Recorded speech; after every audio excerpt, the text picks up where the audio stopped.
Chapter 1776. He really didn't force you. Do you mean boss? Babla flicked a glance at Mag, shook her head with a smile, and said, No. Boss and everyone has been very nice to me. I had a wonderful time here. Mag heaved a breath of relief. Fortunately, this last didn't spout nonsense. Otherwise, it would be bad if the Lord of the Moon decided to target him. Furthermore, the lady of their family was still watching them at the side. Boss. Kenneth frowned. He looked at Bablat, and then Mag. I have been working in the restaurant as a server this whole time. I'm responsible for the very important job of serving the dishes, Babla said proudly. I use spatial magic to serve the dishes. I am fast and stable. Serve the dishes. Kenneth glared. Anger could be seen on his face. All the representatives, who had finally understood their relationships, began to look at Mag too. This restaurant boss was really brave to make a princess serve dishes as part of the service staff in the restaurant. Perhaps they should say, impressive. You impertinent heckler. How dare you make the princess do such a lowly job, that great magic caster roared in a low voice as he glared at Mag. He wished he could kill him with one punch. This is the job that she chose for herself. Mag was very calm. What was so special about a princess being a server? The elven princess had washed the floors here before, while the chief of the Fok tribe had even sent deliveries for the restaurant. The vampire princess was the chopper, while the Lantistine princess was responsible for soothing the children. Was the princess of the Moon Nation more sophisticated? Don't be angry, master. Ain't I using what I have learned? I don't know what spatial magic could be used for in the past, but I realized I can use it to serve the dishes now. It's indeed very useful, Babla said to that great magic caster smilingly. That great magic caster looked at Babla with a complex expression. He was so angry that he didn't know what to say. He could only sigh. As long as the princess is happy. Mag looked at the great magic caster piteously. Suddenly, he could understand his anger. With such a disciple, it was already a blessing if he didn't die of exasperation. He really didn't force you? Kenneth asked Bablat. Of course. The boss is just a normal human being. How can he stop me if I want to go? Babla nodded and smiled. I want to stay here myself. The restaurant is great. All the maidens here are geniuses, and the boss cooks great food. I am very happy to be here. Great. Sister Babla can go home now, Gina whispered. Yes. She can go back to being her princess now. However, I'm going to miss her. Mia nodded as she looked at Babla with a sad-to-see-her-go expression. Kenneth was already sure that Babla didn't suffer in this world, so he was finally relieved. He bowed slightly to Mag, and gratefully said, We have offended you earlier, let me apologize to you. I, Kenneth, King of the Moon Nation, sincerely thank you for sheltering my daughter and protecting her.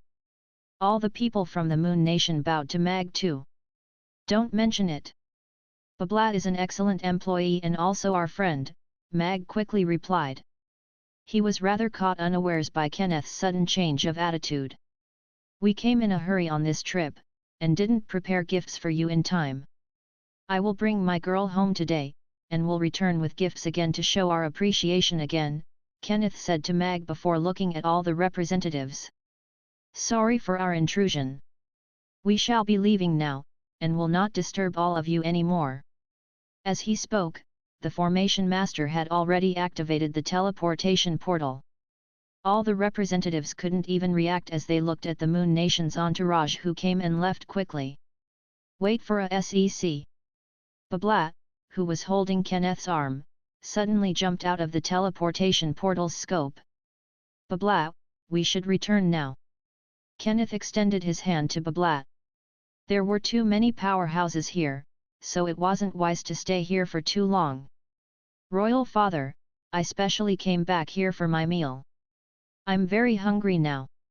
Why don't you wait till I finish my meal before we discuss the matter of returning home? Babla said coyly with pouting lips, and her tummy made a rumbling sound very appropriately. I will get them to prepare a table full of your favorite food after we return home, including countless roast meat, Kenneth said indulgently. No. Their culinary skills are way below the boss's. I have been longing for the roast mutton kebabs and the roast beef kebabs. Babla shook her head with conviction as she leaped out of the round table's circle and took a few steps back. This child. Kenneth looked at Babla helplessly. He had never expected that a helping of roast meat was more important than him. There's no hurry to leave, gentlemen. We are the representatives from all the various races on the Norland continent, and we're having a meeting here today. We didn't expect you, gentlemen from the Moon Nation, to teleport yourselves here today. If King Kenneth doesn't mind, may I invite all of you from the Moon Nation to have a meal with us as a token from us on the Norland continent? Michael said smilingly to Kenneth. The only key to resolve the Norland continent's problem perhaps lay with these people from the Moon Nation. Of course they couldn't allow them to simply leave like this. It's indeed the Norland continent. Kenneth thought. In the past few months, other than repairing the teleportation portal, they had also studied and pored through all kinds of ancient books to deduce the destination of the teleportation portal. One of the possibilities was the Norland continent. The ancient texts didn't have many descriptions of the Norland continent. Even its existence was unknown. However, the repaired teleportation portal had connected a passage between the Moon Nation and the Norland continent. Don't worry, Royal Father. This city lord isn't a bad guy, Babla said to Kenneth. Of course, we can't rule out the others. All right, we shall bother you then. Kenneth wasn't a timid and hesitant man. Since Babla wasn't in a hurry to leave, he wasn't going to force her. He nodded and agreed to stay. The city lord's castle's staff members began to get busy as they added a few more tables to accommodate the people from the Moon Nation. Everyone sized up each other, and no one was in a hurry to speak. Josh's gaze swept across the people from the Moon Nation and frowned. The sudden addition of two strong powers, the Moon Nation and Lantist, within a day wasn't a good thing for the Roth Empire that wanted to conquer the entire continent. Look at this menu, Royal Father. Let me tell you this, my boss is really a fantastic cook. Roast mutton kebabs, roast beef kebabs, red braised pork. Kenneth was still pondering about how to formally interact with all the powers on the Norland continent when Babla began to introduce him to the dishes on the menu. Chapter 1777 Save Their World. One had to know that Babla was the one who contributed the most in deciphering the majority of the seal spell formation. The Moon Nation had preserved and passed down a batch of ancient books from the ancient times. This was something none of the races on the Norland continent could take out. Now that her master was here with a few formation masters, they could only depend on them to repair the seal within 3 days. Under Babla's strong recommendation, everyone from the Moon Nation's delegation ordered 10 mutton kebabs and 10 roast beef kebabs each. As for the other rest, they ordered whatever they wanted. Did you tell them your identity? Kenneth asked Babla softly. No. Before this, only boss and my friends knew. Babla shook her head, and similarly softly said, however, I've been helping them save their world for the past few days, so I can sit with them for the meals now. Save their world? Kenneth was confused. Although Babla had great natural talent in spatial magic, due to her young age, she was only 7th tier now. Given her capability, it shouldn't be up to her to save the world, right? Furthermore, she still got to sit and eat on the same table with this group of 10th tier powerhouses. I'll tell you more later, Babla said briefly before asking about her mother and the recent events in the Moon Nation. Although Kenneth still had doubts, he finally found his daughter, so he naturally had to dote on her. Hence, he began to tell her the recent events. At first, Michael wanted to interact with Kenneth to build a relationship with him so he could ask them for help later. However, seeing that the father and daughter were having a conversation, Michael wasn't in a hurry to speak.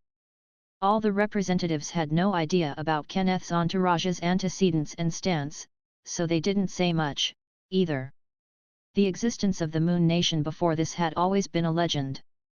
They would sometimes wonder if there was life on the moon whenever they gazed into the starry sky. However, all the races became alert and worried when the passage between the moon and the Norland continent was opened. The people of the Moon Nation could really come to the Norland continent. Nobody knew how powerful the Moon Nation was, but judging from the advanced force that they sent to search for their princess, which had 7 10th-tier powerhouses, their capabilities were indeed much stronger than those of the ordinary races. If the newcomers attempted to migrate to the Norland continent or intended to own a piece of territory on the Norland continent, it would severely affect the Norland continent's situation. Everyone harbored their own thoughts, and no one talked. They were all waiting for the dishes to be served quietly. However, Novan changed his seat, and went to sit next to the Moon Nation's great magic caster. He took a piece of paper that was full of runes, and smilingly said, "Nice to meet you, I am Novan. May I ask you about these runes?" Jonas looked at Novan with a hint of surprise in his eyes. This man who looked a little rugged was, in fact, a 10th-tier magic caster. Moreover, judging from the magic waves emanating from his body, he should be a spatial magic caster. After a brief moment of hesitation, Jonas took that piece of paper. His gaze swept over the runes on it, and he let out a soft hum before he looked at Novan. "Where did you find these runes? They seem like they were used in spell formations." Everyone looked at them. They knew what Novan was holding. They didn't expect that this great magic caster could recognize the origin of these runes at first glance. They wondered if he could decipher the rest of the runes. Novan's eyes glowed, and he continued to ask, "These runes are copied from an ancient seal spell formation. Does Master know what they mean?" "I know about them briefly. However, the runes are only meaningful when they are placed in the complete spell formation. We might misunderstand their meaning if we decipher them individually." Jonas nodded. The rescue party had read through countless Moon Nation's ancient texts for the past few months before they successfully repaired that ancient teleportation portal, so he knew the runes on the paper. "To be frank with you, we're having a huge problem now. A powerful and scary devil was sealed in ancient times, but it has survived until now. Now, this seal can no longer continue to seal it due to its advanced age, so we have to reseal it before it bursts out of the seal and escapes. Otherwise, the Noland continent will have a terrifying catastrophe." Novan stood up, and solemnly said to Jonas, "I beseech you gentlemen to help us repair the seal spell formation and reseal that devil again." This, Jonas, Kenneth, and the others were rather surprised to hear that. They had just arrived, and they weren't even sure what kind of existence the other party was. They didn't expect Novan to suddenly put out such a request to them. A terrifying devil that has been surviving from ancient times till now. Jonas furrowed his brows tightly. He remembered some of the ancient legends that he read when he flipped through the ancient books. Some of them had snippets about some powerful gods sealing the scary devils. "Royal Father, Master, what Principal Novan said is true. That fellow is super scary. If it's allowed to escape, I think we might not be safe even if we stay on the moon." Babla stopped smiling. With a serious expression, she said, "I've been helping them to decipher those runes in the seal spell formation.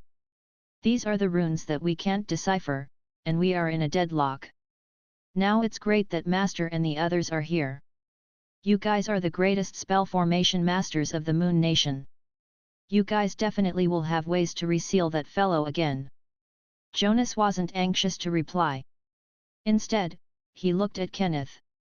"You are saying that the devil is even more powerful than 10th tier powerhouses?" Kenneth asked Babla. Babla nodded, and said with lingering fear, "It is way beyond powerful. 10 odd of their 10th tier powerhouses launched a combined attack on the devil in the seal earlier. In the end, not only was that devil unscathed, one of them lost an arm, and 2 of them almost died." Gasp! The people from the Moon Nation all sucked in a cold breath. 10 odd 10th tier powerhouses couldn't do anything to that devil. What kind of terrifying power was that? Is what my daughter said true? Kenneth looked at Michael. The latter should be the one who had more authority among these people. Michael gravely said, yes. What Princess Babla said was completely true. That devil is way more powerful than us, and has very strong magical resistance and physical resistance. The only method we have to fight against it is to reseal it before searching for a method to kill it. Chapter 1778 He's the man chosen by God. But now, they were standing on the Norland continent, so the notion of the existence of the devil didn't seem that difficult to accept anymore. Furthermore, a teleportation portal existed between the Moon Nation and the Norland continent, and they had similar languages that enabled them to communicate directly. It showed that the two of them might have some kind of connection, or came from the same origin in the ancient times. Kenneth wasn't in a hurry to agree. He looked at Michael. Can you bring us to check out that so-called seal spell formation and devil? Of course. Michael nodded. Kenneth's caution wasn't hard to understand. Wait a sec, wait a section. Babla reached out to pull Kenneth, who had already prepared to stand up, and hurriedly said, there's no need to rush. Boss is almost done cooking. We can go after we have our meal. You only know how to eat. Kenneth stroked Babla's head indulgently. He shook his head, and said, eating is simply to fill our stomach. If this situation is really that dire, this matter obviously, the roast mutton kebab is done. Right then, Yabimiya came out with a long plate that was filled with a mound of kebabs. She placed them respectively in front of the Moon Nation's entourage. The rich aroma of the roast mutton washed all over them. The roast mutton kebabs were just taken off the roasting rack. The oil in the fatty meat in between was still sizzling. Roasted sesame seeds and chopped green onions were scattered over them. Gulp. Kenneth's Adam's apple moved obviously. Looking at that big plate of kebabs, he couldn't shift his gaze away. He couldn't help but stop even when he was in the midst of his sentence. After a brief hesitation, he continued, obviously, we can put this matter aside for a while. I haven't had a meal together with you for months. Royal Father is not in a hurry to go. I will have a meal with you first. Everyone from the Moon Nation looked at Kenneth with praise. His Majesty was so wise. Royal Father, do you mean it? Babla raised her eyebrows in disbelief. Of course. Kenneth nodded honestly, but his gaze was focused on the roast mutton kebabs. All right. For the sake of these roast mutton kebabs, I'll pretend to believe you. Babla shrugged before picking up a mutton kebab. She took a bite and chewed happily. A freshly roasted mutton kebab was the most scrumptious. Kenneth nodded at Michael slightly before picking up a roast mutton kebab too. The roast mutton in the world was rather special. He wondered if it was because resources were scarce, but they actually cut the mutton into small pieces before skewering each with a bamboo stick. It was different from the Moon Nation that roasted the mutton whole.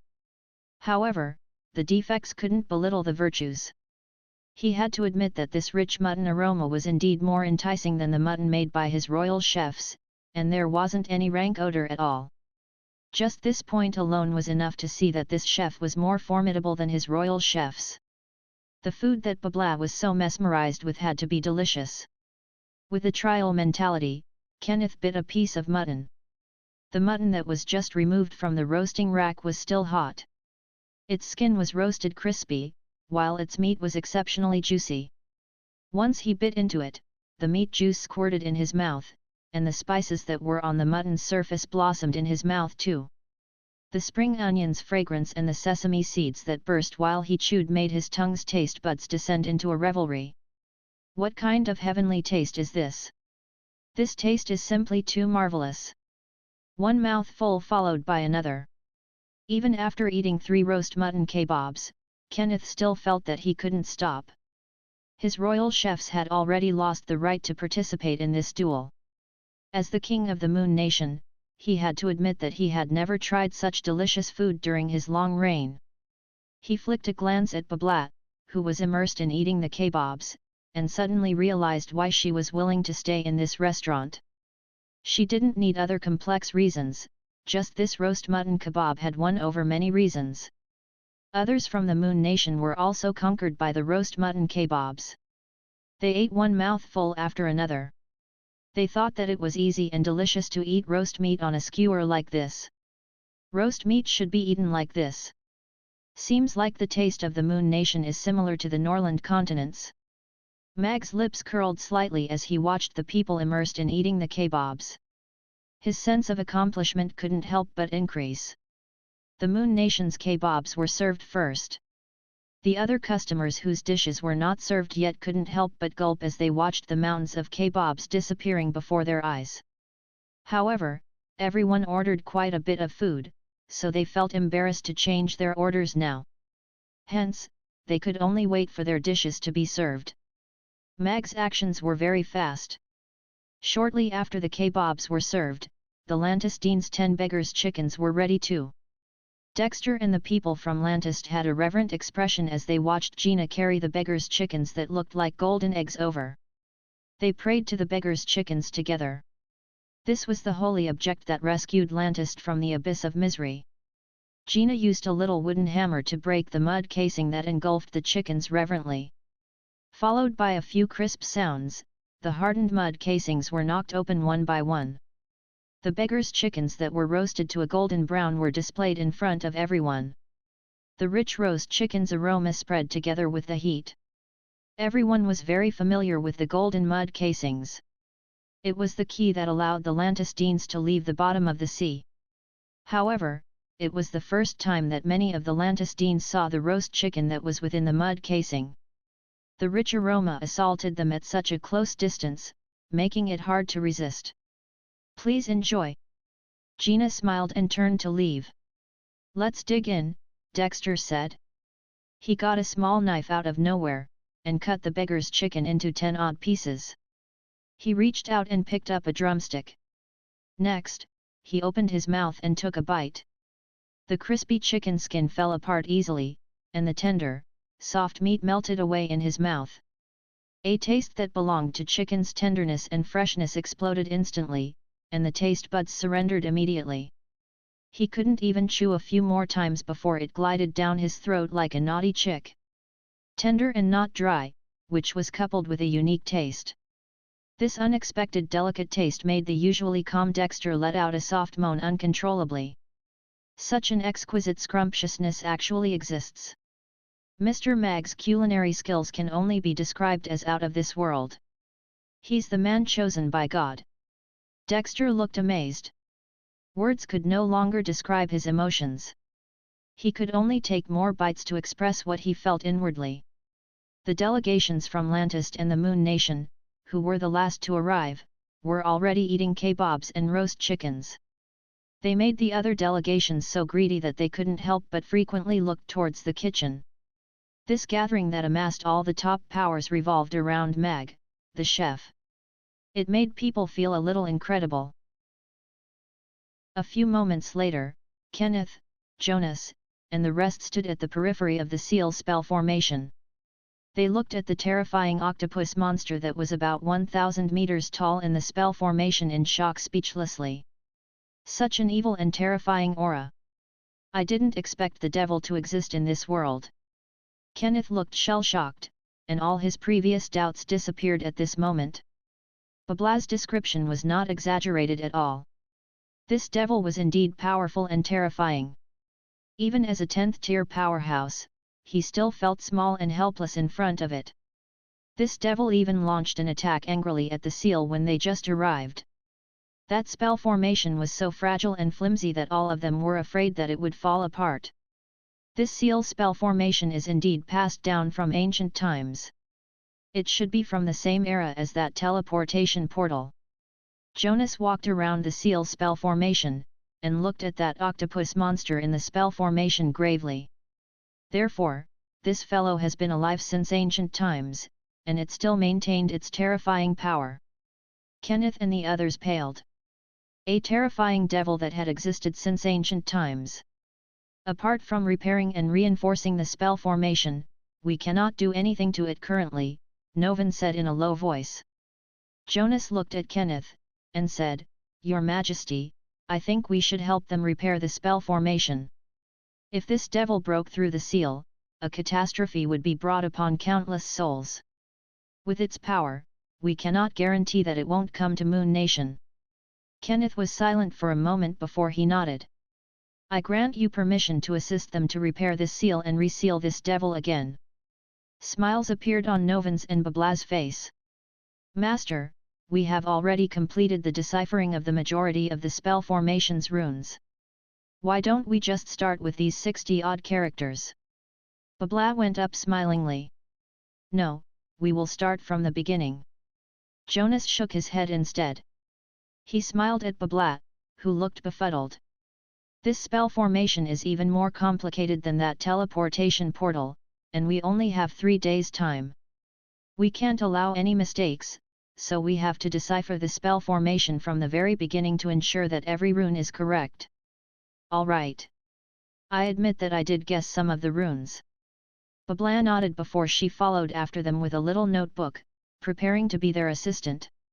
Jonas walked around the spell formation, and observed for a long time before saying to Novan, apart from deciphering the spell formation, we may need to have more materials for the spell formation. According to my observations, the original seal spell formation is already on the verge of collapsing. We cannot do repairs and reinforcements on it directly. We can only rebuild another seal spell formation. All right, I will arrange this matter with the city lord. Novan nodded. He hadn't known about that. They couldn't even decipher the spell formation previously, let alone rebuild another seal spell formation. Now, with the addition of Jonas and the other two, the deadlock was cleared. We only have 1 day to decipher this spell formation, so we need to ensure accuracy and speed. Using the princess's analysis draft as the foundation, let's begin now. Jonas and the other formation masters immediately threw themselves into the analysis work. Novan returned to the restaurant to inform all the representatives that the Moon Nation was willing to help the Norland continent rebuild the seal spell formation. However, all the races might have to supply more materials to rebuild the spell formation. This is a list of the materials. The materials used by the ancient seal spell formation are precious and of a great variety. They cannot be provided by just 1 or 2 races alone, so I hope all the representatives can help to amass these materials and send them to Chaos City by tomorrow noon. Novan looked at all the races' representatives. This is a battle that races against time, and we already don't have much of it left. We need to rebuild a seal spell formation, and seal that devil again. Fantastic! If we can reseal it, then we don't have to worry about it anymore, Elliot said with a smile. He looked rather excited. This is the most optimistic outcome. Novan flicked a glance at Elliot. But the devil can already break out and escape before we can build the spell formation. Therefore, I hope all the representatives can get all your powerhouses to stand by to provide reinforcements to Chaos City at any time. This is an affair that concerns all the races on the Norland continent. No one will be spared. All the representatives nodded and agreed. They knew what Novan said was true. Louis got up with a grave expression, and said, "The seal is just the start. We don't know how many seal spell formations were left behind since ancient times, and if they can still undertake their mission of sealing the devils, but we are certain that this devil's lower body should be still sealed somewhere on the Norland continent." All the representatives' expressions began to look severe upon hearing that. "If the devil that was sealed at some place escapes without us knowing," Connie said softly, "then we will have no way to avoid it, and we'll have to fight it out with it," Rex calmly replied. All the representatives remained quiet, but this truly seemed to be the only choice. "Edward, that old fart, should be having a headache now?" Mag looked at Josh, who had a solemn expression, and curled his lips. He removed his apron, and prepared to go out for a walk before fetching Amy home. Mag was already not interested to hear what the representatives were going to discuss in the afternoon. It was most probably about how to plan overall for all the races' combat power and the worst-case scenario that could happen. As for the territorial issues that had caused a heated discussion in the morning, it was already pushed to the side. Even though it was mainly because of the sudden devil incident, there were also some other reasons that suddenly popped up, such as the Moon Nation and Lantist. The two of them had quite a huge number of tip-top combat forces. If they decided to join in the fight for territory, situations that could get out of their control could happen. Mag knew the Lantistenes' attitude. They actually didn't have much desire to fight for territory with the rest of the races. As they were the only amphibious race, the boundless ocean was their territory. They had plenty of food and a great living environment. They didn't have to fight for territory on the land. As for the Moon Nation, before a huge new passageway could be built, they didn't have the ability to transport a massive military force to join in the fight for territory with the rest of the races. The teleportation portal was in his restaurant, so Mag was even considering if he should set up a ticket booth for trips to the moon in the restaurant. He could sell two-way tickets. One had to purchase a ticket if they wanted to go to the Moon Nation, or if they wanted to come to the Norland continent from the Moon Nation. This is indeed a good business. Even Mag was impressed by his own wisdom. Chapter 1780 Whoa, what's wrong with you? Then, Mag went to the blue suede fashion shop. He drank afternoon tea with Miss Gloria, and talked about life and ambitions. When it was about time, Mag rode his bicycle to fetch Amy home for dinner. Mr. Mag always gives people a sense of leisure. Gloria stood at the second floor's window, and looked at the figure that was slowly riding away on his bicycle with a faint smile and a hint of blush. Miss, the Chaos City's sales briefing was sent back. Do you want to read it now or later at night? Mar's voice appeared behind her. Give it to me. Gloria's expression became cool and aloof immediately as she turned to take the sales briefing that had just arrived. It was time to be a career woman. Time wasn't a luxury for her, either. Grandmother had been bringing Gloria's aunt and her two daughters to plead in front of grandfather every day. She had to ensure Cyril lost the chance to be the successor forever before grandfather changed his mind. Father, did you know that Daphne's grandpa brought us to catch bunnies today? We caught a lot of bunnies, and they are so cute. Amy sat in the bicycle's back seat, holding a small cage. There was a wild grey and white rabbit in it. So, are you going to keep this little bunny? Mag asked smilingly. Meow. Ugly Duckling, which was having intermittent motion sickness, poked its head out of the bicycle's basket, and looked at Amy concernedly. Daphne's grandpa said that this bunny is already fully grown. It is no longer a little bunny, Amy said. So, there's no need to keep it any longer. Amy pondered seriously for a while before saying, we could roast it, cook it, or deep fry it. It will be very delicious. Ugly Duckling scratched its head with its paw and pondered. Then, it suddenly widened its eyes as if it finally realized something.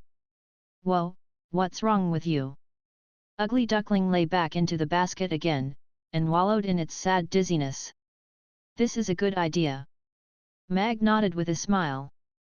Roast rabbit, rabbit stew, diced chili rabbit, mail a rabbit head, tisk. His tear couldn't help but drip from the corner of his mouth when he thought that such a cute rabbit was gonna be eaten. Mag brought Amy back to the restaurant, and got past the security checks smoothly. All the representatives, who were in a heated argument, turned to look at the father and daughter who just came in.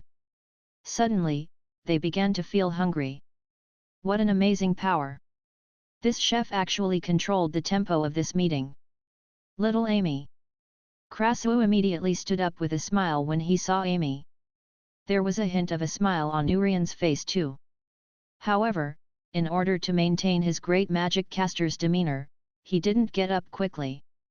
Master Crasso, Master Urian. Amy also skipped over happily when she saw her two masters. She hugged their thighs separately before she smilingly said, let me introduce them to all of you. These two are my masters. All the representatives twitched their lips. The girl was young, but she sure knew whose thighs to hug. Now, everyone on the Norland continent knew that they couldn't offend this little girl. Mag went back to the kitchen self-consciously, and began to prepare dinner for all the representatives. The various representatives, who were discussing how to resolve the devil's problem, all began to flip through the menu and consider what to eat for dinner. Boss Mag is delaying the country's progress and its people. Michael chuckled inwardly. His gaze swept through the menu as he seriously considered if he should eat grilled fish or braised chicken and rice. The racial meeting ended at 9 p.m. This restaurant is really awesome. I enjoyed my meal so much that I forgot what I was here for. Are we still having the meeting here tomorrow? All the representatives patted their round tummies and left the restaurant, rather looking forward to their next meals. A day like this is so fulfilling. Vanessa followed Josh into the horse-drawn carriage as she lamented. She had hot pot again for dinner tonight.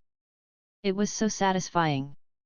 Vanessa, you will return to Rodeo with President Richard early tomorrow morning, Josh said seriously to Vanessa. Ah! Vanessa was slightly stunned. She immediately shook her head. No, I tried so hard to come to Chaos City. How could I just return after only staying for one day? This isn't a joking matter. That devil is very close to Chaos City, and now we're not sure if those formation masters have the ability to seal it again. Chaos City is the most dangerous place now, so you have to return to Rodeo. Tomorrow I will ask Uncle Abraham to go back with you, Josh said gravely in a stronger tone of voice. This was the first time Vanessa saw Josh talk to her like this, and she slightly deflated. She hesitantly said, but, aren't all the races going to send out their powerhouses? Can't we defeat that devil like that? You can't even imagine its power.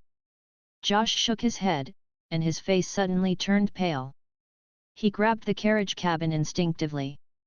Big brother Josh, are you all right? Vanessa looked at Josh nervously. I'm fine.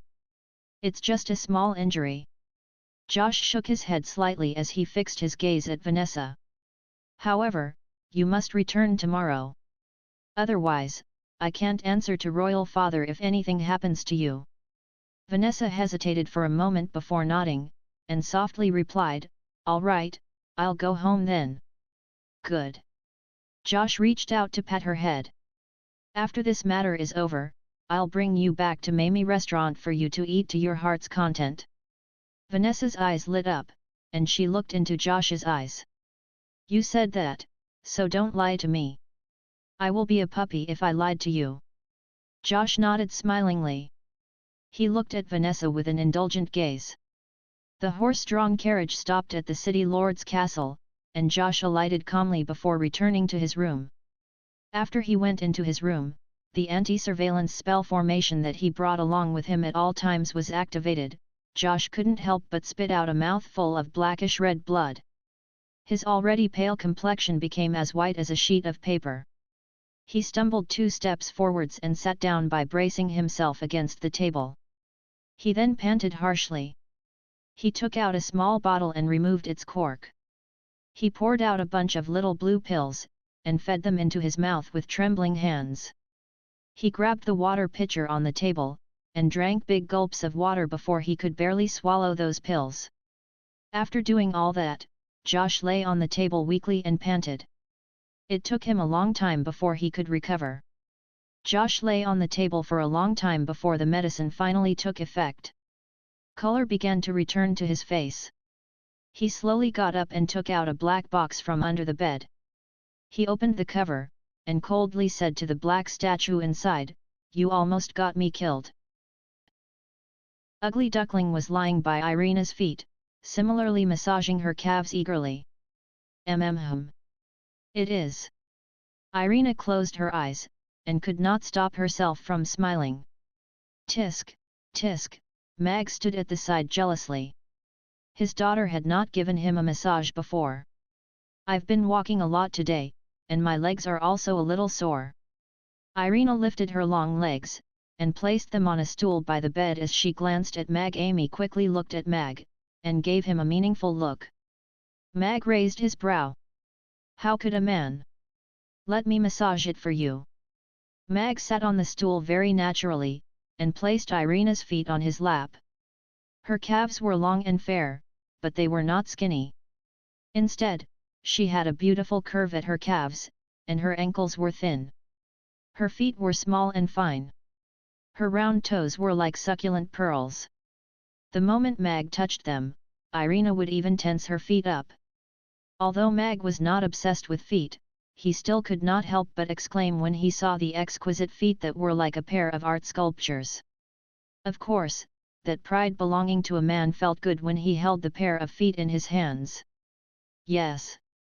Let me introduce to you, these are my wife's feet. Are you massaging or not? Irina asked with a blush as she looked at Mag, who was a little out of sorts as he stared at her feet. I'm trying to see where I should start. Mag coughed dryly, and placed his hands on Irina's leg as he started to massage her. Her skin was very soft and smooth, and her muscles were not too hard. It was the level of a top-grade ingredient. Mag tried to dispel all other thoughts, and went back to recalling the acupoints and techniques the young ladies used when he went to relax in the past as he started to massage Irina's calves and feet.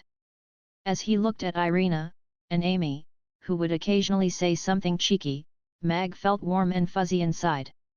Such happiness was hard to come by, and he hoped that it would stay this way forever. Irina's face turned slightly red. However, she gradually relaxed from the initial nervousness with Mag's adept techniques. She was shocked that Mag was so good at massage. He had been a man who only wielded knives and swords. This actually was more relaxing than going to the spa. Rodu. The palace was still as brightly lit. The entire Rodu was shocked by the letter sent from Chaos City. The king gathered the courtiers to discuss the matter all through the night. A courtier walked in quickly to the meeting hall, and respectfully said, "Your Majesty, we've prepared materials for 18 types of spell formations according to your request. Would you like us to send them to Chaos City right now?" Andre, who was sitting on a high seat, calmly said, "There's no rush. You can set off tomorrow morning." "Yes," that courtier replied, and turned to leave. "Your Majesty, this devil incident happened very suddenly. In addition, there was also the sudden appearance of two strong forces, the Moon Nation and Lantist. Things have changed drastically. How should we make our stand at the peace talks?" One courtier raised his concern. The other courtiers were also worried. Initially, with the Roth Empire's might, everyone thought that they would be able to raise the issue of redrawing territorial lines. The best-case scenario would be to let the other races willingly give up some land to the Roth Empire without a war. However, with the appearance of the devil, the peace talks suddenly did not seem so important. On top of that, the appearance of Lantist and the Moon Nation, with several 10th-tier powerhouses, was also a factor in the redrawing of borders. Let's not talk about the peace talks. Right now, we have to settle that fellow that suddenly appeared. Andre stood up. Get them to prepare. If the repair of the seal fails, we will be sending out 20 10th-tier great magic casters and 20 10th-tier knights to aid Chaos City. 40 10th-tier powerhouses. The expressions of the courtiers in the hall changed. This was almost 90% of the Roth Empire's elites, and His Majesty actually wanted to send all of them out. It's also time to let them know how strong the Roth Empire is. Andre smiled and left with a group of guards protecting him. Your Majesty is wise. The courtiers were all deep in thought. Get all military divisions to get into Category 1 battle mode, Andre suddenly told a courtier beside him when he walked out of the hall. Yes. That courtier quickly left. Devil. What a timely arrival. I do want to see how powerful you are, Andre scoffed. Devil.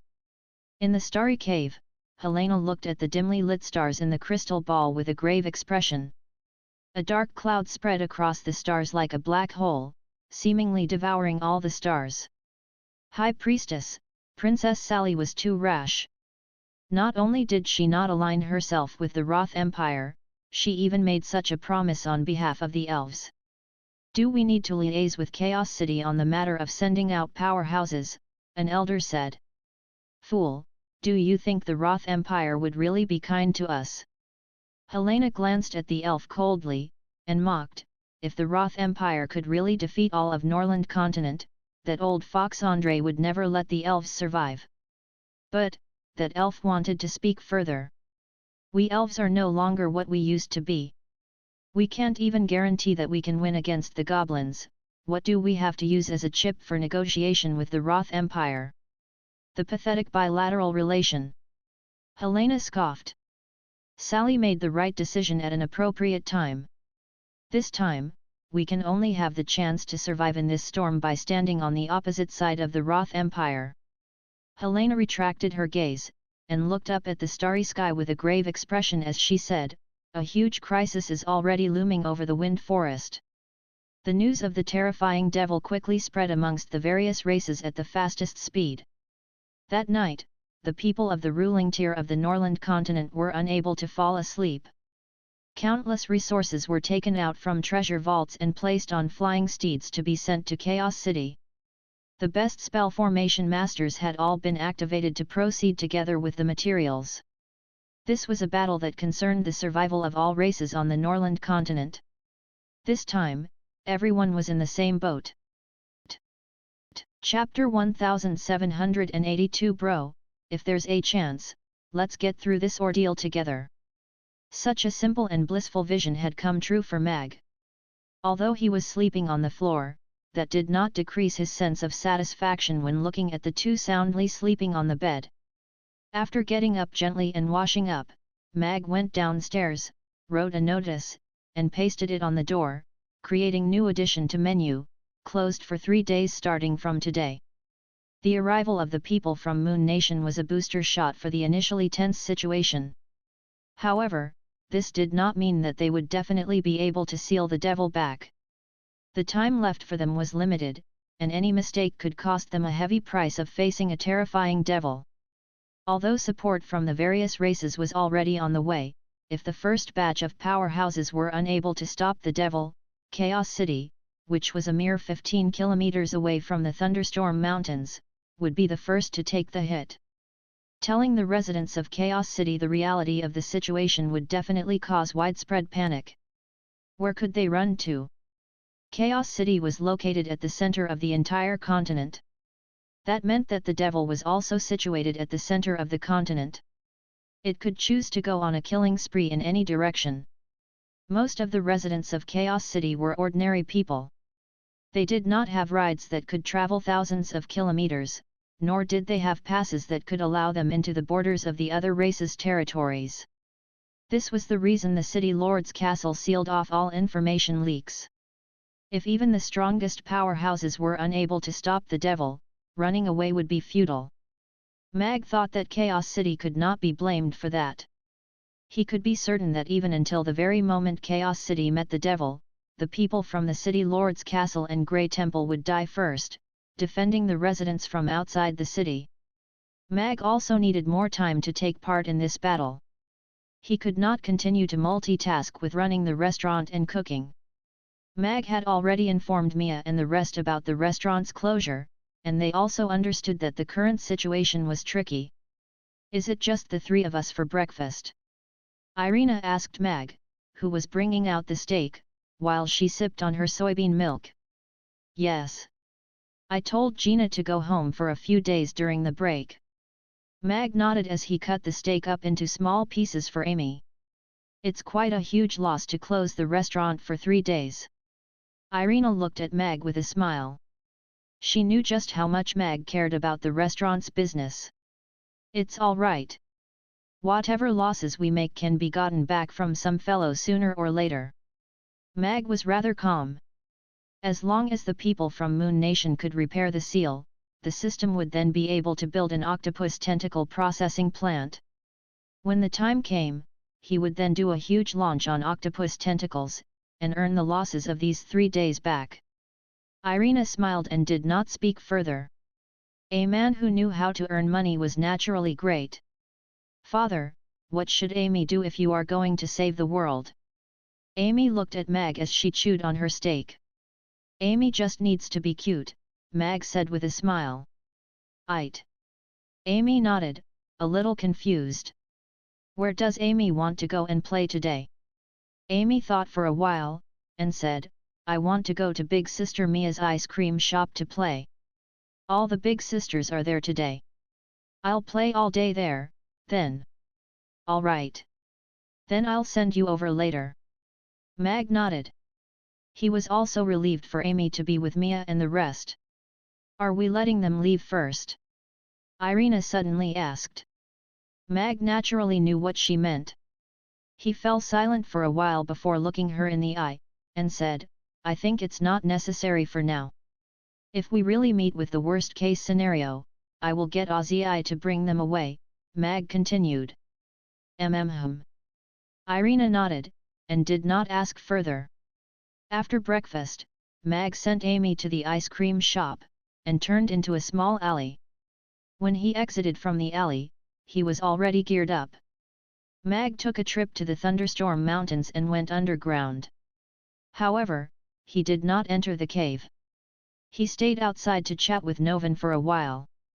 The good news was that the appearance of Jonas and the other professionals helped them decipher almost all the scriptures within a night, and they were now in the checking phase. This afternoon, they would be able to finish deciphering everything.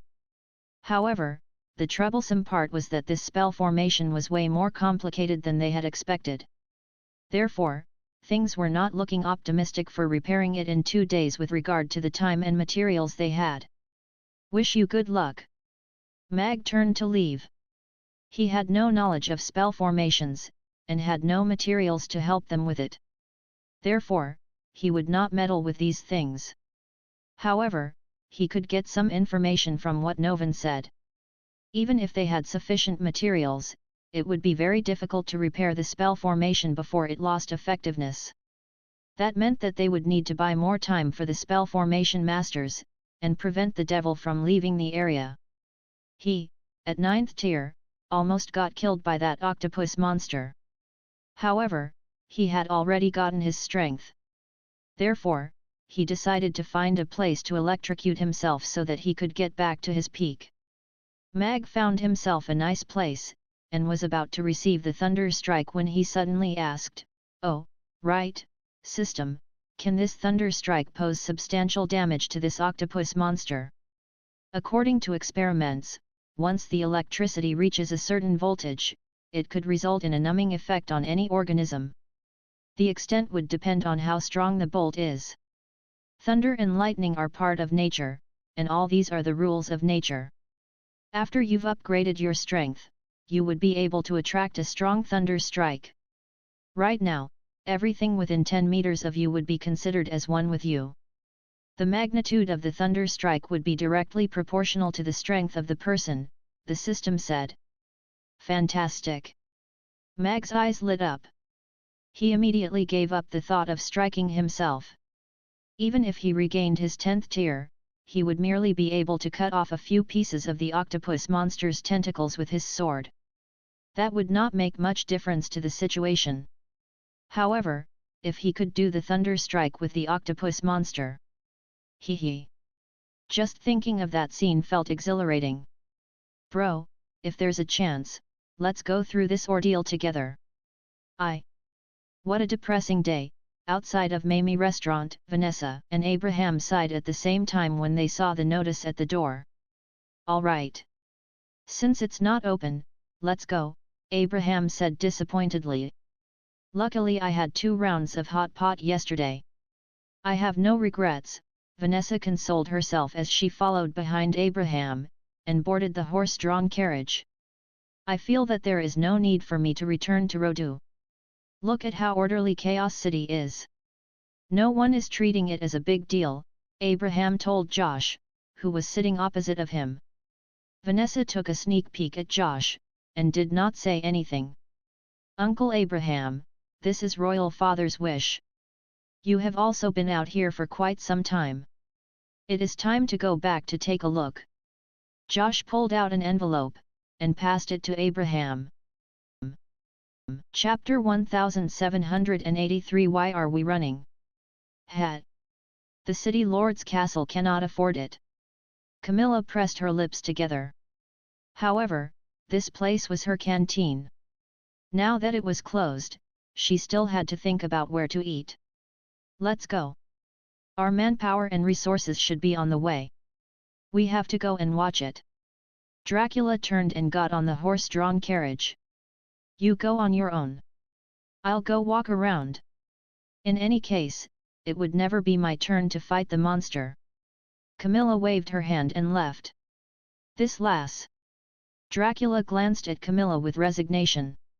If he'd known that there would be so much trouble at this meeting, he would not have been so eager to come. The restaurant was not open, but Yabimia's ice cream shop was operating as usual. Although it was still early, a bunch of children who could not resist the temptation of ice cream dragged their parents over early in the morning since it was the holidays. Camilla pushed the door open, and nodded to greet Mia and the rest, who were busy. After that, she took a seat by the window in the corner. This place was the furthest from the children's play area, and it was very quiet. The moment Camilla sat down, Amy came over with Ugly Duckling in her arms, and sat right opposite her with a smile, asking, "Big sister Camilla, where is your little blackie?" Ugly Duckling's ears pricked up. Although it still looked rather lethargic, it was obviously on its guard at the mention of that black cat. "I didn't bring it out," Camilla answered with a smile and a shake of her head. It's so ugly, it is a little inconvenient to bring it out." Amy nodded understandingly. She lowered her head and glanced at Ugly Duckling as she said with a sigh, "Ugly Duckling, do you know how much courage and determination I need to bring you out?" Meow. Ugly Duckling meowed with grievance. It stroked its furry head against Amy's hand in an attempt to salvage even the slightest love from her. A few children at the side stared at Ugly Duckling. It was a furry ball, and looked absolutely cute. Mia brought an ice cream over, and passed it to Camilla with a smile. She softly asked, "No meeting today?" I'm just a kale fair anyway." Camilla nodded. She raised her hand, and set up a small soundproof shield. After that, she looked at Yabimia, and said, "The restaurant is closed for the next 2 days. Do you guys want to leave Chaos City to seek shelter?" "Seek shelter?" Mia looked at Camilla with bewilderment. Camilla looked Mia in the eye, and said, "The situation this time is a little complicated. I am not sure if they can really stop that fellow. If they can't, Chaos City will be in danger. Therefore, I want to bring you all away for the next few days. In any case, the result will be out 2 days later." Yabimia was hesitant. Although she wasn't sure what the adults had been discussing yesterday, she could tell the seriousness of the matter from their expressions. "Mia, do you trust me?" Camilla asked. "Of course." Yabimia nodded without hesitation. She thought for a while, and said, "I want to discuss this with everyone. After all, this is not something I could decide on my own." "All right." Camilla nodded, and began eating her ice cream. "Here. If you haven't had breakfast, have some small biscuits. It tastes great together with the ice cream as well." Amy pulled out a small tin box from nowhere. It was filled with little bear biscuits. She placed it in front of Camilla, and said, "Father gave me this as a snack." Camilla looked at the little bear biscuits in the tin box and frowned. "As a vampire. This biscuit is crunchy, fragrant, and sweet. It's 10,000 times better than pancakes." Amy picked up a biscuit, and bit the head off of the bear in one bite. She munched on it just like a squirrel stealing food and enjoying it a lot. Camilla, who had yet to have breakfast, quickly felt her stomach growl. She could not help but swallow her saliva. "Here, try one. It's really delicious." Amy picked another biscuit up, and passed it to Camilla. In order not to leave a stereotypical impression for the child, Camilla accepted Amy's warm invitation, and at the same time emphasized, "I'll just have one." Crunch! The moment she bit into the biscuit, Camilla's eyes lit up. The biscuit was crunchy, fragrant, and sweet. It did not require too much chewing, and was not too dry. After finishing one, she could not help but reach for another one. A bite of the little bear biscuit paired with a bite of ice cream was strangely delicious. After the mini peek period, Mia hung the closed sign on the door. Behind closed doors, everyone gathered. Today, Elizabeth, Gina, Shirley, Angela, Ferris, Jane, and Anna had all come to Yabimia's ice cream shop.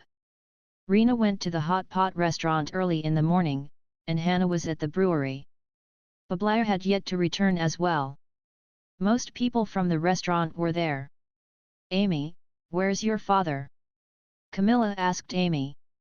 The restaurant was not open today, and Amy was here. "Where did Mag go?" "He went out early in the morning.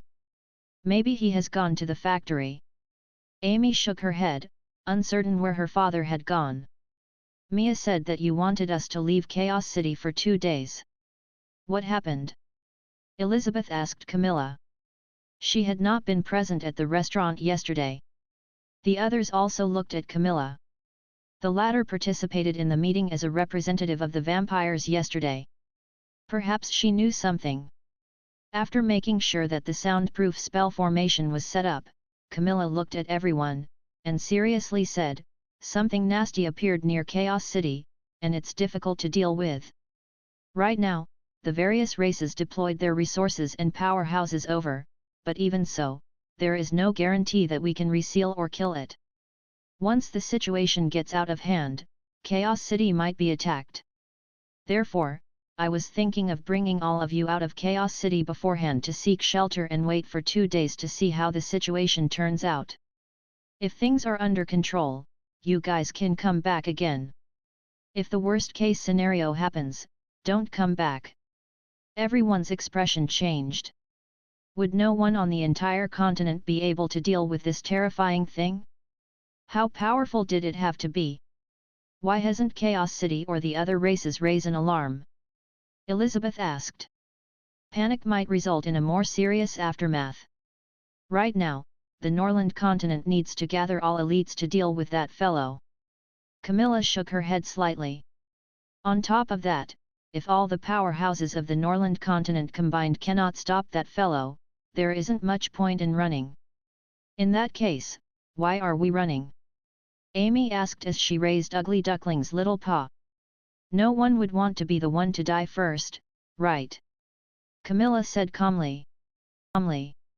Yabimiya displayed the 10 votes in her hands. Both to leave and to stay took half of the votes. What a headache! Camilla frowned. She was rather shocked at the results. Since running away is pointless, why don't we stay and fight? Shirley said calmly. Do you think I would want to bring you all away if we had a chance of winning? Camilla looked at her, and locked her brows together tighter. I agree with leaving for 2 days temporarily.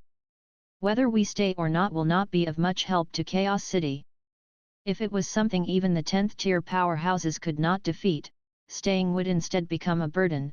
Don't even mention taking revenge, Elizabeth said. The chief of the Og tribe, Oster. All of you should still remember him, right? Camilla asked. Him. Everyone nodded. They had quite a lasting impression of that fellow previously when helping Connie to exact revenge at the Fok tribes. He lost an arm yesterday because of that terrifying thing. It ate his arm, and even almost killed the chief of the Tyranno dragon tribe, Camilla said. Franklin is one of the strongest dragons out there. Elizabeth bit her lips slightly. She had already realized that thing Camilla mentioned was. Elizabeth turned back, and told Yabimiya, Mia, pack up and get ready to leave Chaos City. All right. Mia nodded. She took Jane's and Angela's hand, and said, you two pack up as well. We'll all leave. Take it as a holiday. After Elizabeth made her stand clear, everyone hesitated for a while, but eventually prepared their things to leave. But I have to wait for father to make a decision, Amy said softly. You guys pack up first. I'll look for him. Camilla stood up and disappeared into a wisp of black smoke in the restaurant. Anna looked up at Shirley, and asked, are we really not leaving with everyone? Shirley saw the inconcealable worry in Anna's pure eyes, and hesitated for a while. Eventually, she nodded, and said, "We're leaving too. For a safe place." Anna finally smiled as she grabbed Shirley's hand tightly. "I might not be able to leave with everyone. I came over in the morning to bid farewell. I'm going back to Lantist," Gina told everyone. "Go ahead. It's good to go home," Yabimiya said with a smile. Very quickly, she continued, "Let me go look for Rena and the rest. They don't know about this yet." When Camilla found Mag, he was pushing his bike and chatting with teacher Luna, whom he met coincidentally. Mag said something that made Luna laugh occasionally. Her gaze was filled with joy and gentleness. "This fellow is not pure indeed.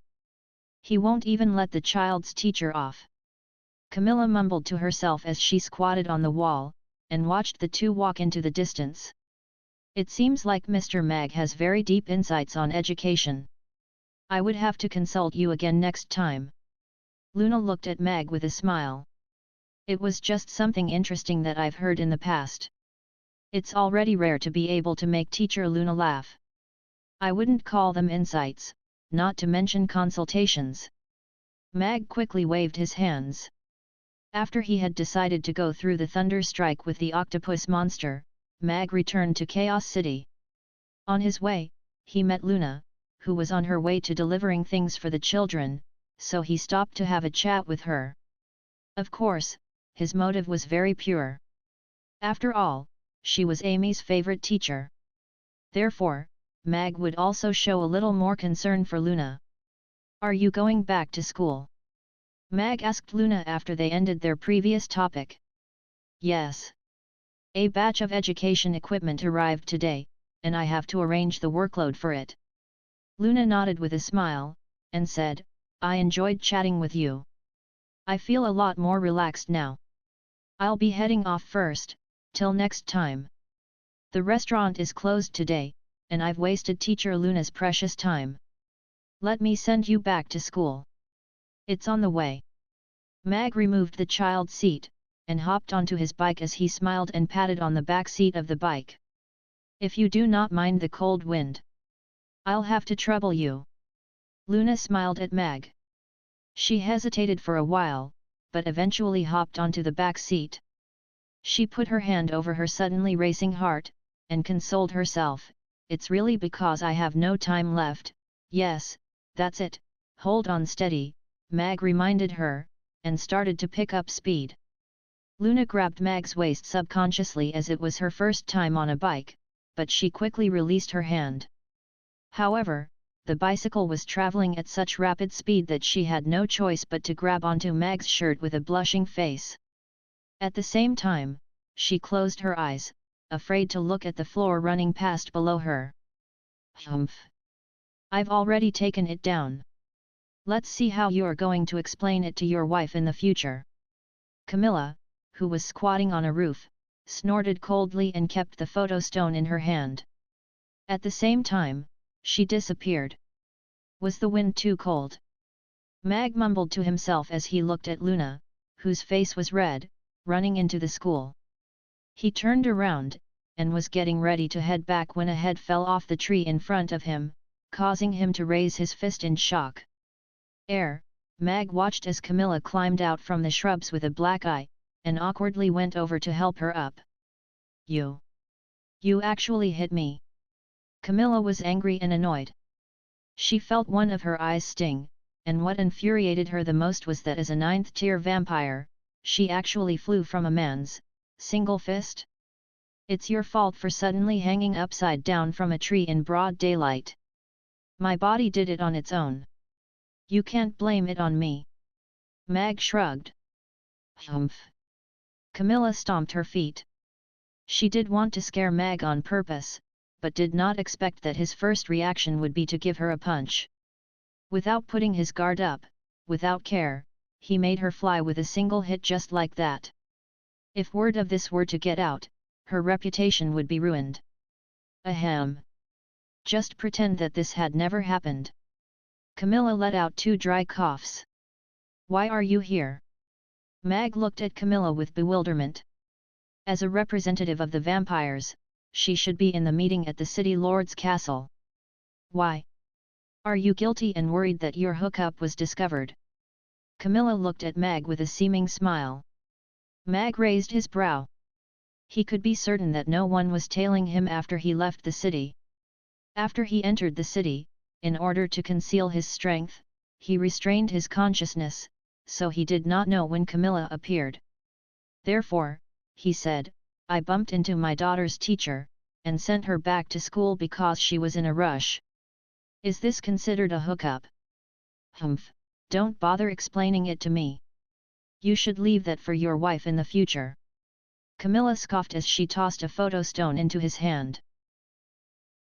Chapter 1785 Can I eat the goats again? Explain? Women never needed explanation. They only believed what they saw. You can keep it. I don't have a wife anyway. Mag looked at Camilla with a smile. You? Camilla glared at him. She did not think that someone so shameless actually existed. There are already very few helpful men like me. If you would like to use this to apply for the title of a Good Samaritan for me, please hand it to the city lord's castle on my behalf, Mag said with a smile. I will not hand it to the city lord's castle. I will hand it to Miss Gloria. Camilla kept the photo stone and smiled. I want to let her see clearly what kind of hypocrite you are. Miss Gloria and Teacher Luna are on pretty good terms. It's alright if you want to advertise my excellent personality. Mag did not mind. Hat. As if I would believe you. Camilla rolled her eyes, and did not believe her words. Mag got on his bicycle, and asked Camilla, I'm going back to the restaurant. Do you want me to give you a ride? Sure. Camilla was about to get on when she quickly stopped, and scoffed, trying to set me up. Forget it if you don't want the ride. Mag kept the photo stone secretly, and stepped on a pedal as he dashed off. Hold on. Camilla stopped Mag, who just set off, and softly said, I'm here to notify you to pack your things and leave. Leave? Mag was baffled. You were there at the meeting yesterday. Now, Camilla explained the situation to Mag again. Therefore, I will send you guys out of Chaos City first today. When this thing blows over, you can consider if you want to return. Mia and the rest have already packed their things. Mag looked at Camilla in shock. He did not expect that she would even prepare to send them off first in such a situation.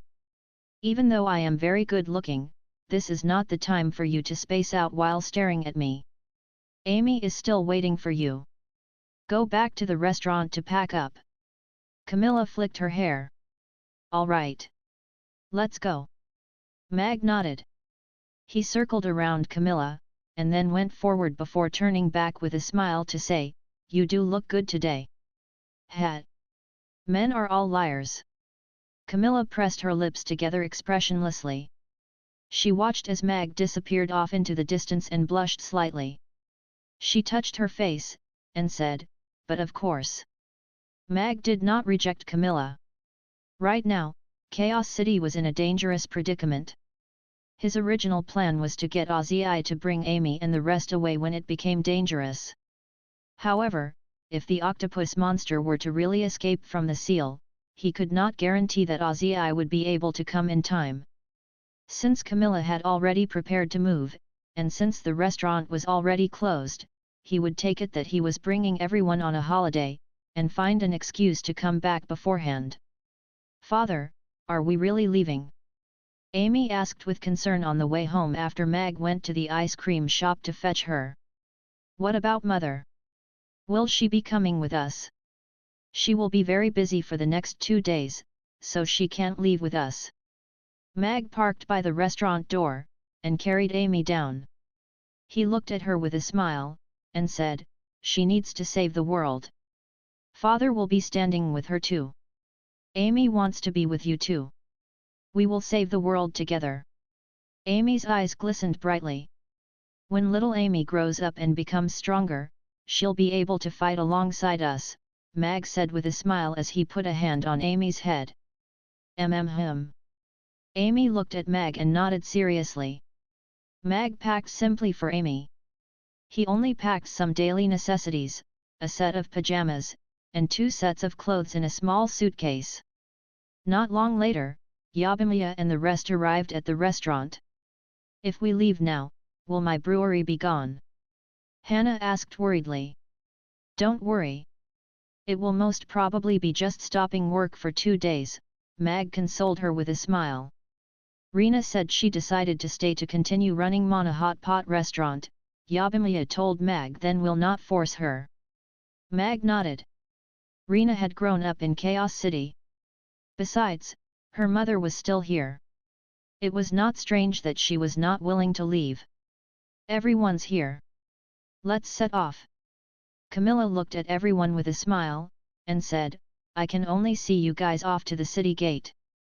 After that, we can only wish each other luck. Big sister Camilla, aren't you coming with us? Amy asked, concerned. Yeah. You know very well how serious the situation is. Are you going to stay? Angela asked with bewilderment. At the end of the day, I'm the representative of the vampires right now. It would be an embarrassment to the vampires if I were to run away now. Camilla smiled. Besides, if I stay and things go wrong, I can still bring that silly lass Connie, Rena, and the latter's mother along with me. I have wings. I can fly very quickly. Let's go. We'll leave the city in groups, and then meet 2.5 kilometers outside at the north of the city. Mag did not speak further, and brought Amy out with him. Anyway, he would have to come back. With him and Irina around, they could still look out for Camilla and the rest. After a while, everyone gathered again outside at the north of the city. Where are we going now? Yabimiya asked Mag. To the blue grassland. The extreme north is a rare place that's perfect for living. We can take it as a vacation. Mag set the destination straight away. Can I eat goats again? Amy's eyes lit up with anticipation. The spell formation has been completely deciphered. Now we need to set up the spell formation for the new seal right away. Have the materials arrived? Jonas asked Novan with a spell formation blueprint in his hand. He looked very tired. According to your requests, the first batch of materials had all arrived. The materials needed subsequently are also on the way, and will be able to arrive before we need them. Novan nodded. He made a signal towards the entrance of the cave, and crates with materials were moved into the cave immediately. The spell formation masters that the various races sent over to support are already waiting outside the cave. Let me know how many formation masters of which tier you will need, and I will send them in right away, Novan said.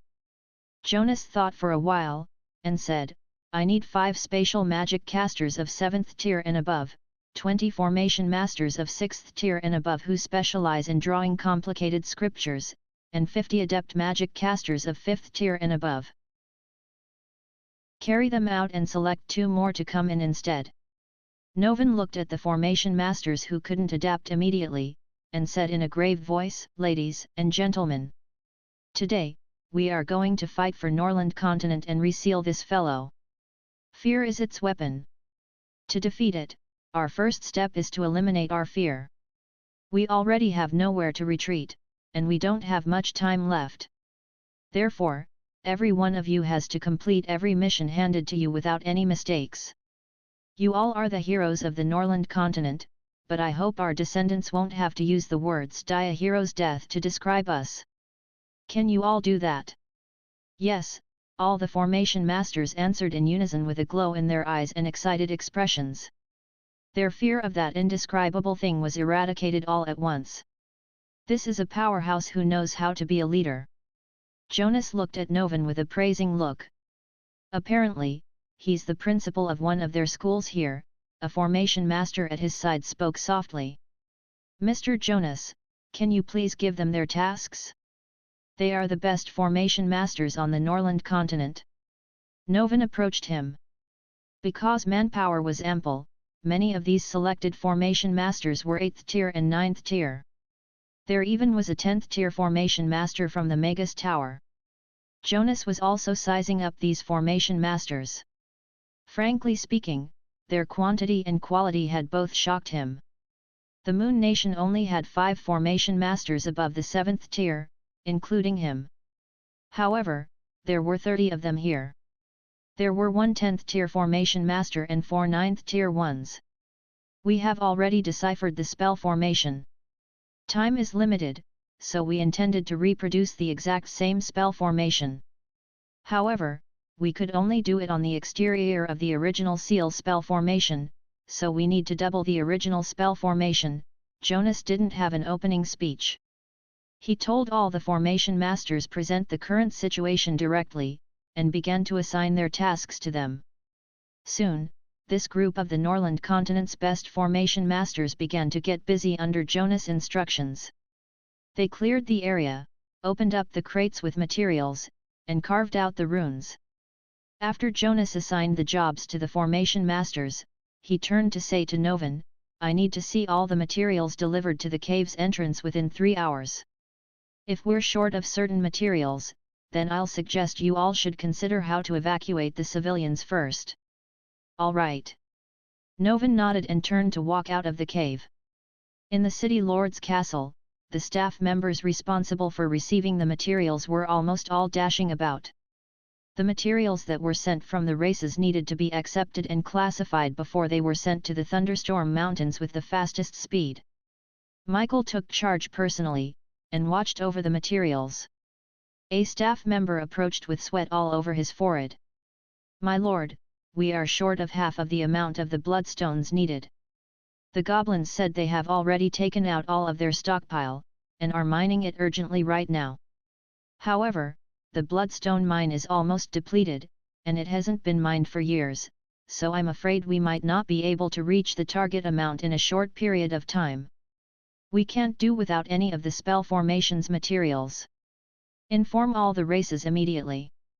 Tell them that they have to collect bloodstones with all their means.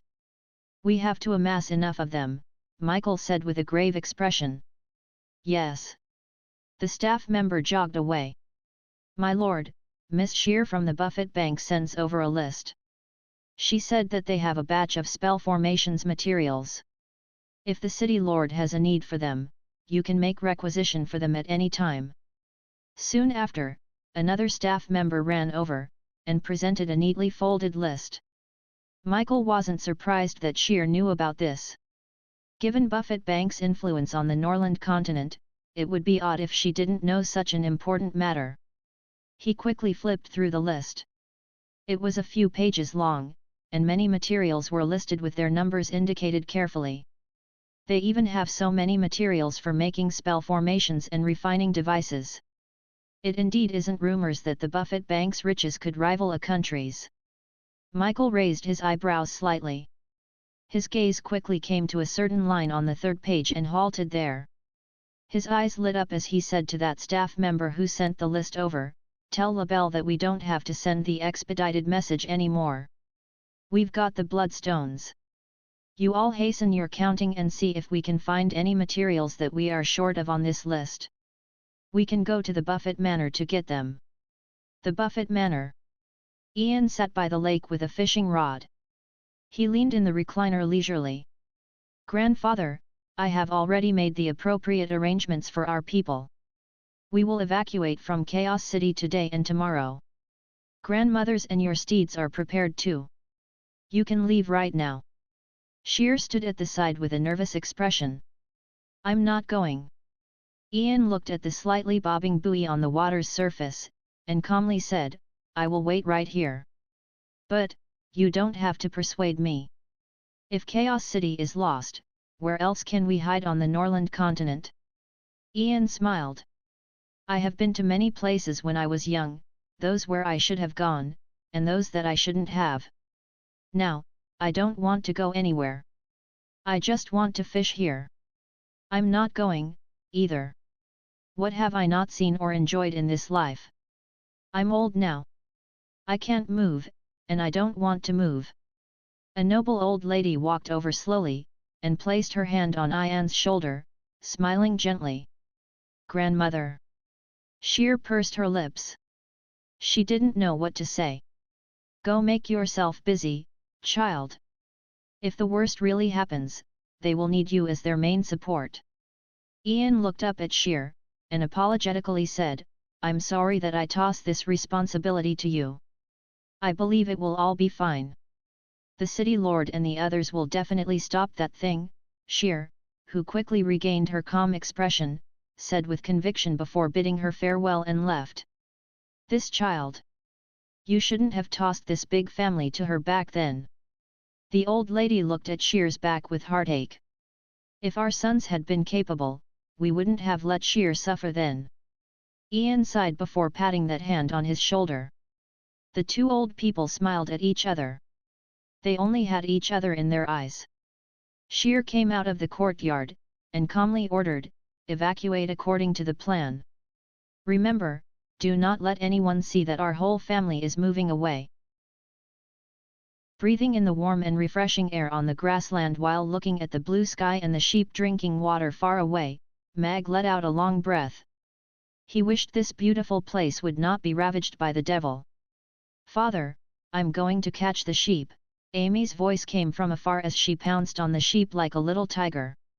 Ugly Duckling skipped and hopped behind her as it tried to surround the sheep from the side. It looked rather like an imravid one. However, before Ugly Duckling could react, Amy already went forward to knock out two blue sheep, and dragged them back.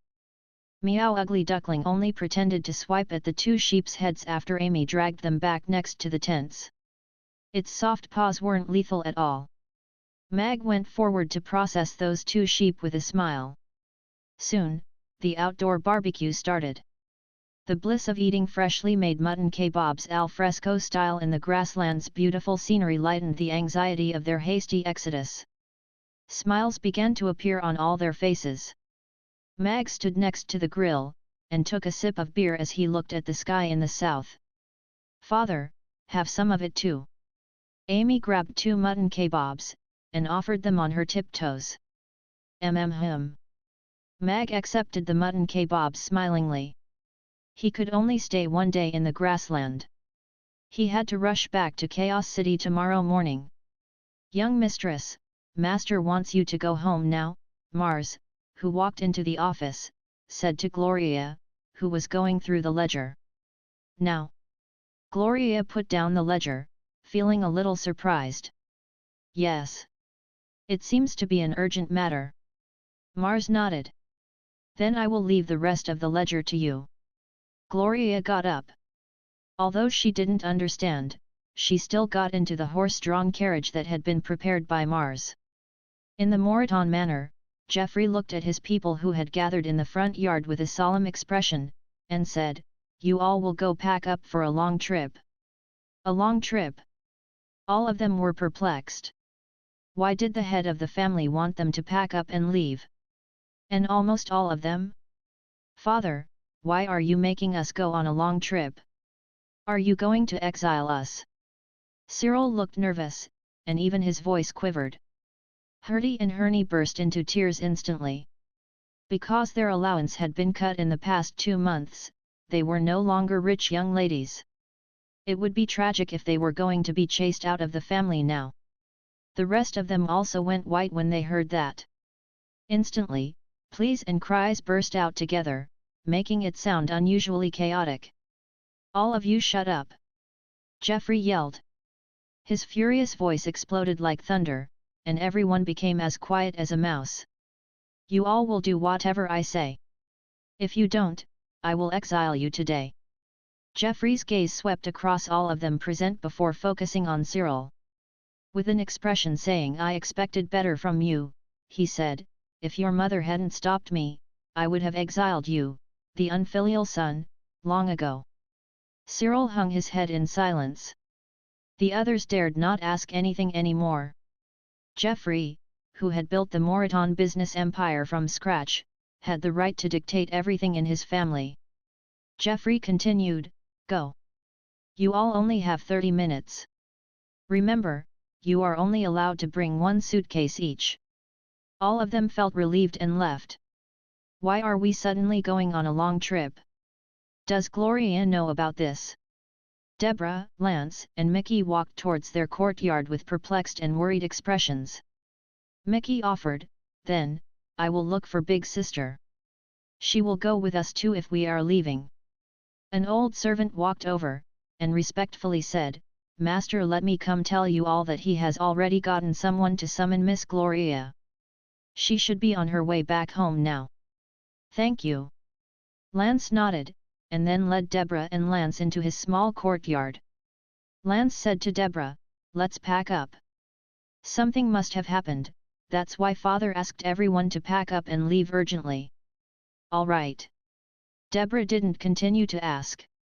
She took out 4 bamboo suitcases from the storeroom, and began to pack clothes and important items. Gloria returned to the Moreton Manor. Geoffrey's personal old servant invited her to the meeting room as soon as she stepped in. Only Geoffrey was sitting in the master's seat in the empty meeting room. Maynard, the chief secretary, stood at his side with a set of thick documents. "Sit over there," Geoffrey said before Gloria could speak. Gloria looked at the seat at the other end of the long table. After a brief moment of hesitation, she still went over to sit in it. In the quiet meeting room, Geoffrey looked at Gloria. She, too, was looking at him with an equally calm expression. After a long period of silence, Geoffrey finally spoke in a low voice, "I have already decided to make you the sole heir of the Moreton family." Surprise flashed across Gloria's face. Mr. Mag and she had just started collaborating in the textile industry, and they hadn't even distributed the first batch of cotton yarn, let alone turned the losses into profits. Hence, why did Geoffrey suddenly make her the sole successor? However, she quickly controlled her emotions, and didn't get carried away by the sudden surprise. Instead, she looked at Geoffrey, and doubtfully asked, "Grandfather, why did you choose me to be the sole successor?" Although she had been trying very hard for that, she didn't want to receive that title for no rhyme or reason. Perhaps this was Geoffrey's trial? Geoffrey looked at Gloria with meaningful eyes. "Because the Moreton family is facing a very treacherous disaster now. If the worst happens, I wish it is you who is going to lead the Moreton family forward. And it can only be you." Disaster. Gloria still couldn't understand. Perhaps Cyril got into some trouble again? Geoffrey shook his head, and said, "You don't have to know too many details about this matter now. Sign on this deed of settlement first. Then, go pack your belongings and prepare to leave Chaos City with our family members. You all will go to the villa in Rodu. Chaos City is no longer safe now." Gloria shook her head. "Although I don't know what happened, Blue Suede's latest designs are going to be launched soon, and the reorganization of the textile business is at its final stage. I don't think I can leave Chaos City now. One extinct, prehistoric cat-like family of feliforms similar to saber-toothed tigers." Chapter 1788 Then, should I pass to you, wastrel? However, when she saw those maidens reveal confident and beautiful smiles after they put on beautiful clothes, she seemed to have found the meaning of her existence. Meanwhile, the introduction of the cheap and good cotton yarn into the cloth market would definitely cause a shocking response. Perhaps it could change the current situation where the cotton cloth was so expensive that ordinary people couldn't afford it. Perhaps, she would have difficulties reaching her grandfather's height, and might never create another Moreton family, but she found happiness and meaning in doing all those things. Surprise appeared on Geoffrey's face before he revealed a hard-to-read smile. He said in a low voice, "How are you going to do all that if you lose your life?" "Grandfather, may I ask what happened in Chaos City? Why is it so sudden?" Gloria asked, looking straight into Geoffrey's eyes. "A devil that has survived since ancient times has appeared in the vicinity of Chaos City. It's going to burst out of the seal and escape very soon. All the powers on the Norland continent have sent out their powerhouses as reinforcements, but that devil is extremely powerful. Once the seal and the powerhouse's defense line are broken, Chaos City will be the first to fall. Jeffrey sighed. Apparently, the Urba tribe was annihilated because of it back then. Gloria slowly widened her eyes, and a hint of fear ultimately appeared on her face. We don't have much time left, so I need you to sign this deed of settlement. I will announce this to all our clan's members in a while. You will be their leader after you all leave Chaos City, Jeffrey said to Gloria. Gloria could only digest this terrible news after a long time. She hesitantly asked, "What about you, grandfather? Are you not coming with us?" "I'm staying." Jeffrey nodded slightly. "Chaos City is my hometown. It made me. Even if I am going to die, I have to die here so I can rest in peace. Bulletin sign it. We don't have much time now. The Buffets have almost all left by now. You all should be making your way out of the city too," Jeffrey interrupted Gloria. Maynard placed the confirmation letter in front of Gloria. Gloria looked at Jeffrey's old face. His past glory seemed to have already faded from him. He looked just like an ordinary old man now. After reading through this deed of settlement briefly, Gloria picked up the pen, and signed her name solemnly. At that moment, she seemed to have sensed a heavy responsibility landing upon her shoulders. That was the responsibility of the rise and fall of a big family. You chose this route yourself. I hope you won't regret this decision in the future. Jeffrey revealed a rare smile as he said to Gloria, "Go now. Your parents should be waiting for you." Gloria got up and bowed to Jeffrey. Then, she left. 30 minutes of packing time was up very quickly. The family members regathered in the front yard with all kinds of big and small suitcases. Gloria stood at the front row with Lance and the rest. "You all will take the carriage out of the city, and then take the flying steed to Rodu." Jeffrey looked at all of them as he announced their trip's destination. All of them had different expressions. They still didn't understand why they had to go to Rodu, which was thousands of kilometers away. "I need to announce one thing before you leave," Jeffrey interrupted everyone's musings, and looked at Gloria as he announced, "From today onwards, Gloria will be the Moreton family's sole successor.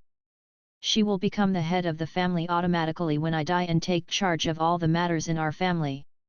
Everyone was stunned upon hearing that. Then, they erupted into a commotion. Gloria and Cyril were fighting for the right to inherit. Although Cyril was reprimanded and punished by Jeffrey due to offending Master Ram, Gloria was still young, and had only come in contact with the family's matters for a few months. Why did the head of the family suddenly make her the sole successor? Cyril, who was standing at the side, was dumbstruck, and he stood rooted to the ground. Herty and Herney glared at Gloria with disbelief. Master, did you say the wrong name? Why did you make Gloria the successor suddenly? Didn't you agree to let Cyril try it again?" Madame Denise said in a trembling voice. "Yes. Father, you can't do this. I am your son, and she's only your granddaughter who will marry out of the family. You cannot pass our family fortunes to her," Cyril said panickedly with a shocked expression. "If I don't pass it to her, then should I pass it to you, wastrel?" Jeffrey looked at Cyril coldly. "How many chances have I given to you all these years? Did you ever grasp them? You wouldn't have done those things if you had really had a brain." Denise still wanted to talk Jeffrey out of it. "Master, stop it." Jeffrey threw a glance at her. "If you hadn't kept pampering and protecting him, he wouldn't have turned out to be such a stupid good-for-nothing. How dare you still plead for him?" Jeffrey gave a side glance to Aviva, Herty, and Herney at the side, and the three of them became silent immediately. The entire front yard was silent. Jeffrey's prestige was completely displayed at this moment. Everyone turned their gaze at Gloria, that maiden who used to wear a veil and have no presence. After she removed her veil, her beautiful looks and great business talent made her become prominent gradually. However, nobody could have guessed that she would become the Moreton family's sole successor so rapidly. "I have already signed the notarial certificate." Both Chaos City and Rodo will recognize it, so don't try to do anything stupid. You will be exiled from the family. Jeffrey's cold gaze swept across Cyril and Denise. Let's go now. Live your lives properly. Jeffrey waved his hand. He turned and walked into his courtyard slowly. All of them walked towards the backyard under the servant's lead. Dozens of horse-drawn carriages were already waiting there. Gloria took a look at Jeffrey's lonely back before holding Mickey's hand, and following her family members. Make a trip to Mamie restaurant first, Gloria said to the coachman as soon as the carriage left through the Moreton Manor's back door as she raised the curtains. The coachman was put on the spot. But young mistress, master said, we can make it if we go faster, Gloria said with conviction. All right. Please sit tight then. The coachman nodded. He swung his whip, and the horse-drawn carriage dashed out. A few minutes later, the horse-drawn carriage stopped in front of Mamie restaurant. Gloria jumped off the carriage, and quickly strode to the door. She was a little surprised to see the notice on the door, but she quickly rang the bell on the door. Mr. Mag doesn't seem to be at home? Gloria gave up helplessly after knocking for 2 minutes. She turned back to acknowledge her parents' call before taking out a letter, and stuffing it under the restaurant's door. Gloria lifted the curtain, looked at the restaurant as the carriage moved away, and inwardly lamented, Mr. Mag should be able to see it, right? As for the other letter, she picked it up at the door. It looked like it was stuffed in through the door's gap. The envelope was light green with a hint of fragrance. A ladylike handwriting wrote, to Mr. Mag. This unusual color. Irina looked at the letter in her hands with narrow eyes. Her female sixth sense told her that this letter wasn't simple. She knew many young maidens were thinking about Mag, who was a fantastic cook. However, she had never cared about those ordinary maidens. Of course, she believed Mag didn't have the guts, either. However, she was still very curious about the content of this letter. Was it a mushy love confession? Maybe a miserable unrequited love? Or perhaps it was a love poem from some hypocritical fake woman. As a woman who bore him a daughter and almost died for him, it's only right that I open this suspicious letter. Irina nodded before unsealing the letter. Surprisingly, there wasn't any mushy love confession or miserable lament. It also wasn't a love letter. There were only a few rows of ladylike words. Mr. Mag, please leave Chaos City with Amy as soon as possible and travel northwards to Rodu. The further you go, the better. Please believe me. Chaos City is very dangerous right now. You have to leave, please. Please do it. Gloria. Gloria. Irina put the letter back into the envelope after reading it. She felt that the name was familiar, but she couldn't remember where she heard it. She's indeed a good person. She didn't forget to remind him to leave in her hurry. Seems like she's someone who knows what's going on. Irina pondered, but she soon narrowed her eyes. However, if the situation was indeed so dangerous, why did she still specially write a letter to remind him to leave? Judging from the appellation, she should have admiration for him. She should be a youthful, young maiden. Judging from the handwriting, she should be quite good-looking and a literary fan. She's most likely very weak and easy to overcome. Judging from the content, they know each other, and their relationship isn't very normal. To sum up, this is a pretty rich young lady who has a soft body, and is a literary fan. She most likely is interested in him, but she hid her emotions. However, she didn't hide her concern for him. She has some methods. Irina stuffed that letter back into the envelope with an ambiguous smile. Mag, who was preparing the evening's bonfire dinner, suddenly sneezed twice.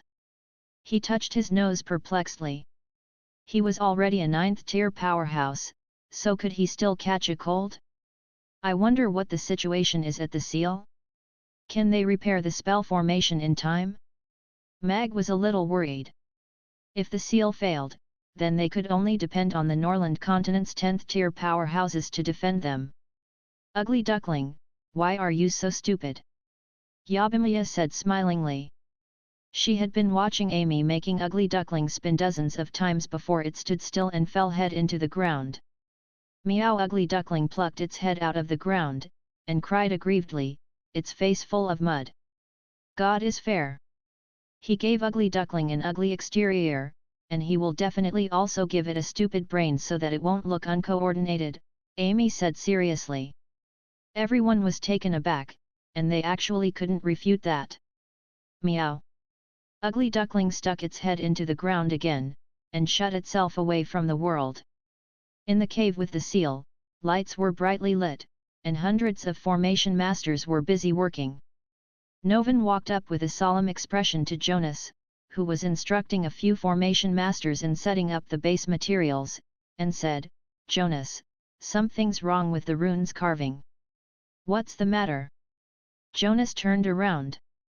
These runes are too complicated and very different from the runes that the formation masters usually carved. Hence, the error rate is going to be extremely high when we operate it. According to the current progress and success rate, I'm afraid it's very difficult for us to complete the mission of setting up the spell formation, Novan said gravely. Jonas took a look at the abandoned materials at the side that were slowly stacking up with furrowed brows. However, one couldn't blame the masters. Even they couldn't ensure that every piece was accurate, let alone these formation masters who had just seen these runes for the first time. Summon another 50 formation masters who excel at copying runes. The success rate is not high, so we can rely on increasing the numbers, Jonas said in a low voice. All right. I'll ask them to send us more materials. Novan nodded and walked out of the cave. Roar! The octopus monster suddenly rammed against the seal, causing it to shake. As if it knew what the formation masters were doing, that octopus monster would try to clash with the seal spell formation every now and then. The already fragile spell formation barrier began to deteriorate faster after the octopus monster clashed against it repeatedly. It looked like it was going to crumble anytime. It caused immense stress to the formation masters who were carving the spell formation now, and therefore increased the error rate. However, Novan already asked the earth magic casters to build a mud wall that was hundreds of meters tall at the periphery of the spell formation to surround that octopus monster. He wasn't hoping that the thin mud wall could withstand the octopus monster's tackle. A visual obstruction could reduce the sense of fear for them. Jonas looked in the direction of the seal with a worried expression before walking to Bablat, who was doing some assisting work at the side. Jonas came next to Bablat, and set up a small soundproof spell formation. Your Highness, you should leave here now. Leave? Master, the spell formation isn't done yet. Bablat was bewildered. It's too dangerous here. We cannot confirm that we can set the new spell formation before the old one breaks down, and we're also not sure how powerful this devil will be after it breaks out of the seal, Jonas said with a serious expression. Therefore, you and His Majesty should return to the Moon Nation immediately, and cut off the teleportation portal between the Moon Nation and the Norland continent to prevent the devil from getting into the Moon Nation via the teleportation portal. But the three of them and I will stay to help them build the new seal spell formation, but we have to make sure that you and the king are safe. Babla looked at Jonas' worried and sincere face, and hesitated for a moment before she nodded. All right. Master, you must take care of yourself. Don't worry, Princess. We will be fine. A smile appeared on Jonas' face. 30 minutes later, the fastest golden falcons took off from Chaos City, and flew towards all the races' territories. Soon after, the flying steeds of the various races' reinforcements began to take off with each race's top powerhouses, and rushed to the rescue of Chaos City. Chaos City entered into a state of emergency. The Norland continent's top powerhouses will arrive in Chaos City soon, and we will resist this crisis together. Michael's voice reverberated throughout Chaos City and beyond it from loudspeakers. The Chaos City's gates began to close gradually, and the merchants and caravans that were lining up to enter the city were let in quickly. The soldiers lined up on the city's walls, and pointed their bows and arrows outward with a serious and alert expression. The pedestrians on the streets quickly returned home, looking befuddled and panicked. Chaos City had never set up such a defense mode for so many years. However, there were also many residents who converged towards the city lord's castle. The residents of Chaos City were educated to be peaceful and unified. When peace was no longer feasible, they could only come together to ensure that Chaos City could continue to survive on the Norland continent. Therefore, when the city lord sent out the request, tens of thousands of residents walked out of their doors, and reported to the city lord's castle. "Vivian, what are you doing?" Monica stopped Vivian, who was wearing red armor and walking out of the courtyard's door with a sword at her waist. "Mother, I am going to fight together with father." Vivian pressed down on the long sword with her hand, looking and sounding very determined. "You don't even know how to use a sword. Do you even know what that thing is? How are you going to fight against it?" Monica said angrily and urgently. "Those people have no idea, either, but they still came." Vivian looked towards the door. They could hear the noises in the front yard vaguely. Those were made by the residents who gathered here. Vivian looked at Monica. "Mother, I have armor and a sword, and I practiced with father before. I am the daughter of the city lord. I am also a Chaos City's resident. I should stand on the city walls and fight alongside everyone at a time like this, and not hide in the house or run away like a coward." Monica stared at Vivian for a long time, and a tear glided down from the corner of her eye. She released Vivian's arm, and turned her head to the side. "Go ahead. I won't stop you. Don't worry, I'll come back safely because I still need to protect you." Vivian hugged Monica gently before holding her sword, and walking away. "This child is just her father." Monica stood at the door and watched Vivian's disappearing back as she wiped away the tear at the corner of her eye. At the city's gate, a bunch of burly guys had just walked through the gate with many game animals on their shoulders. "Boss, what shall we do now?" Mond looked at Sargeras.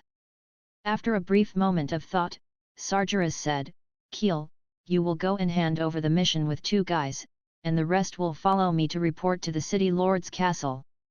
"All right," Keel answered. He put the game onto the horse-drawn carriage, and went towards the mercenary union. Meanwhile, Sargeras led dozens of Burning Legion's demons towards the city lord's castle. Dykus strode into the meeting room to face Michael, who was in a discussion with the officials, and said, "My lord, there are already more than 100,000 residents who came to report to the city lord's castle. The staff members' registration work is in a state of overload now. They are indeed my Chaos City's residents." A smile appeared on Michael's face. The residents' participation enthusiasm was much higher than they had expected. "We don't need so many people on the city's wall. Pass down this order. The 5th tier will be the cut-off line. Register those powerhouses above the 5th tier into the first line of the order of battle. Those below the 5th tier will be the reserve combat force, and they won't be registered. Tell them to go back home and wait for our call," Michael said to Dykus. And Dykus went closer to Michael, and lowered his voice. "Miss Vivian is among the crowd too. She requested to go up to the walls." "This girl?" Michael revealed a relieved smile while he was surprised. After a brief moment of thought, he added, "Write her name down, but don't put her on the wall so that she won't drag the rest down. Let her be in charge of the cleaning of the streets and crowd evacuation." "Yes." Dykus nodded and strode away. Michael then spoke to all the officials present. "All the race's reinforcements are already on their way. Over 100 10th tier powerhouses are expected to converge. We have to prepare for the worst physically and mentally. If the old seal is broken before the new seal can be completed, and the 10th tier powerhouses alliance cannot stop that devil, then all of you and I will have to live and die with Chaos City." All the officials looked worried, but none showed any signs of retreating. "My lord, should we tell the residents about the current situation? Should we execute the plan to evacuate the residents?" an elderly official asked. "They should have the right to know. However, other than increasing the residents' fear and panic, allowing the devil to control everyone easier and even causing chaos to break up earlier, talking about the devil is meaningless. Michael shook his head. If Chaos City cannot stop it, evacuation will be meaningless too. Can it be stopped even if we retreat to Rodu? All of them fell silent. That was the reality. All we have to do now is to satisfy the Formation Master's requests at all costs, and provide strong support for all the race's powerhouses who are fighting at the front line, Michael said to everyone in a stern voice.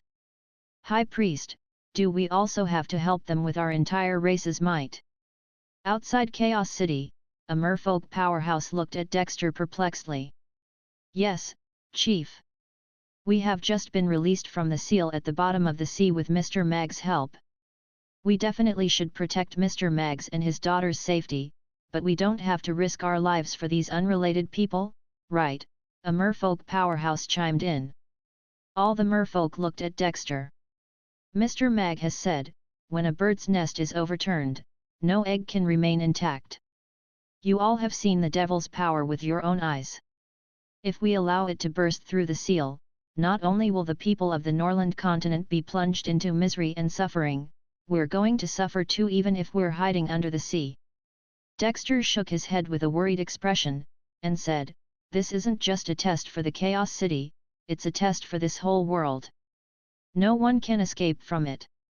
All the merfolk became thoughtful, and there no longer were any words of doubts. Soon, all the race's powerhouses' reinforcements arrived at Chaos City. Michael received them personally, and brought them to the Thunderstorm Mountains straight away. They went into alert mode immediately. Connie stood next to Rex as she looked at the Roth Empire's numerous powerhouses stationed at the opposite mountaintop, and exclaimed, the Roth Empire has so many 10th-tier powerhouses. There's a whole crowd of them. They have more of them than all of our orc tribes added together. Chapter 1791 Alex. Meanwhile, the orcs who had just 10 odd 10th-tier powerhouses next to them obviously lost out to the Roth Empire in terms of presence. Although Oster, who had lost an arm, wasn't convinced, he could only hold it in when he saw that the other party had almost 3 times their numbers of powerhouses. The top 10 demon tribes had all sent their powerhouses to assist. However, as they didn't get along with one another, they weren't clustered together, but still over 20 of them had come. The trolls sent 10 powerhouses. As they were too tall, they were easily struck by the lightning when they stood in the high areas of the Thunderstorm Mountains. Therefore, they chose to stand in a valley. Although they wouldn't die when they were electrocuted, it still wasn't graceful. The dwarves and the goblins looked rather miserable. They had only 6 powerhouses. Meanwhile, only 5 10th-tier powerhouses from the elves came. Helena didn't come. However, everyone knew what happened to the elven race recently, so they didn't comment on that. All the 10th-tier powerhouses from Chaos City came. There were 10 of them. 3 of them were reclusive powerhouses who came forward after hearing the city lord's call. The giant dragons' powerhouses came gradually. All sorts of giant dragons landed, attracting everyone's attention. 40 giant dragons came, displaying the giant dragon's strong potential. Lantist's 10 powerhouses stood at the side quietly.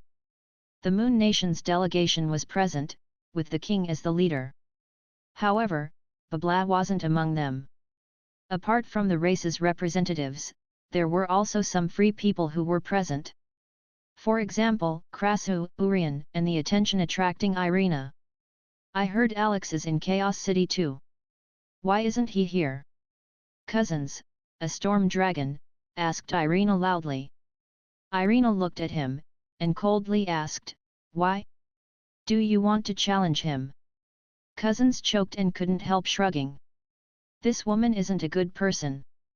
The giant dragon's immense power was the Norland continent's common knowledge. However, the rise of the Roth Empire in the past 100 years had given all the powerhouses from the various races food for thought. What Josh said yesterday was true. The Roth Empire's 40 10th tier powerhouses already made them on par with the giant dragons. If the Roth Empire utilized its entire territory's power, it could conquer half of the Norland continent. Who could have thought that the human race that had been weak and feeble 100 years ago could have increased their potential so rapidly and terrifyingly? Michael, who emerged from the underground, loudly said to all the powerhouses, "The formation masters are still trying to repair the spell formation. However, the old seal spell formation is already very fragile under the devil's constant clashing, hence, all of you would have to guard here tonight to prevent it from escaping the seal. I say, why is it so troublesome? Why don't we just release it? There are over 100 of us 10th tiers here, we could just give it a strike each, and we can reduce it into crumbs," Cousins said with a nonchalant look. "That's it. Isn't it just an old thing that was sealed up for hundreds of years? There are so many of us, why do we have to be afraid of it?" an abyss demon chimed in. The various representatives who had seen the devil's terrifying power yesterday all rolled their eyes. This judgment wasn't appropriate for that fellow, who had the highest magical resistance and physical resistance possible. At the same time, it was a devil who had a terrifying regenerative power and very strong attack strength. It couldn't be simply taken care of just by combining all the powerhouses together. "Cousins, keep your contempt. That fellow almost killed me with just 2 tentacles. Do you know that it has hundreds of thousands of tentacles, and it regenerates all its injuries within a short time frame?" Franklin said coldly. All the powerhouses were startled when they heard that. Although they already had some understanding of their target before they came, it was still very impactful to hear that from Franklin's mouth. One had to know that a Tyranno dragon was a very proud existence, and Franklin was even one of the top powerhouses on the Norland continent, and had been famous for over 1,000 years. Cousins opened his mouth, and looked at Lewis and Douglas, who both looked equally sullen. Finally, he shut his mouth. The atmosphere in the Thunderstorm Mountains became slightly depressive instantly. All the powerhouses kept their contempt, and began to strategize and arrange their forces with the assistance from Chaos City. Even though all the powerhouses had reached 10th tier, their attack methods were different. There were magic casters and archers who excelled at long-range offensive magic, flying knights and warriors who excelled at close combat, giant dragons who excelled at air strikes, goblins who excelled at ambushes, and trolls who excelled at crowd control skills. How to coordinate all the powerhouses, making them work together to maximize a greater powerful and effective lethality became a very important matter. The night got darker, and bonfires began to light up in the Thunderstorm Mountains. All the powerhouses had taken up their appropriate positions, and received coordinated battle techniques. Once the seal was broken before the new seal could be completed, the formation masters would retreat from the battlefield instantly.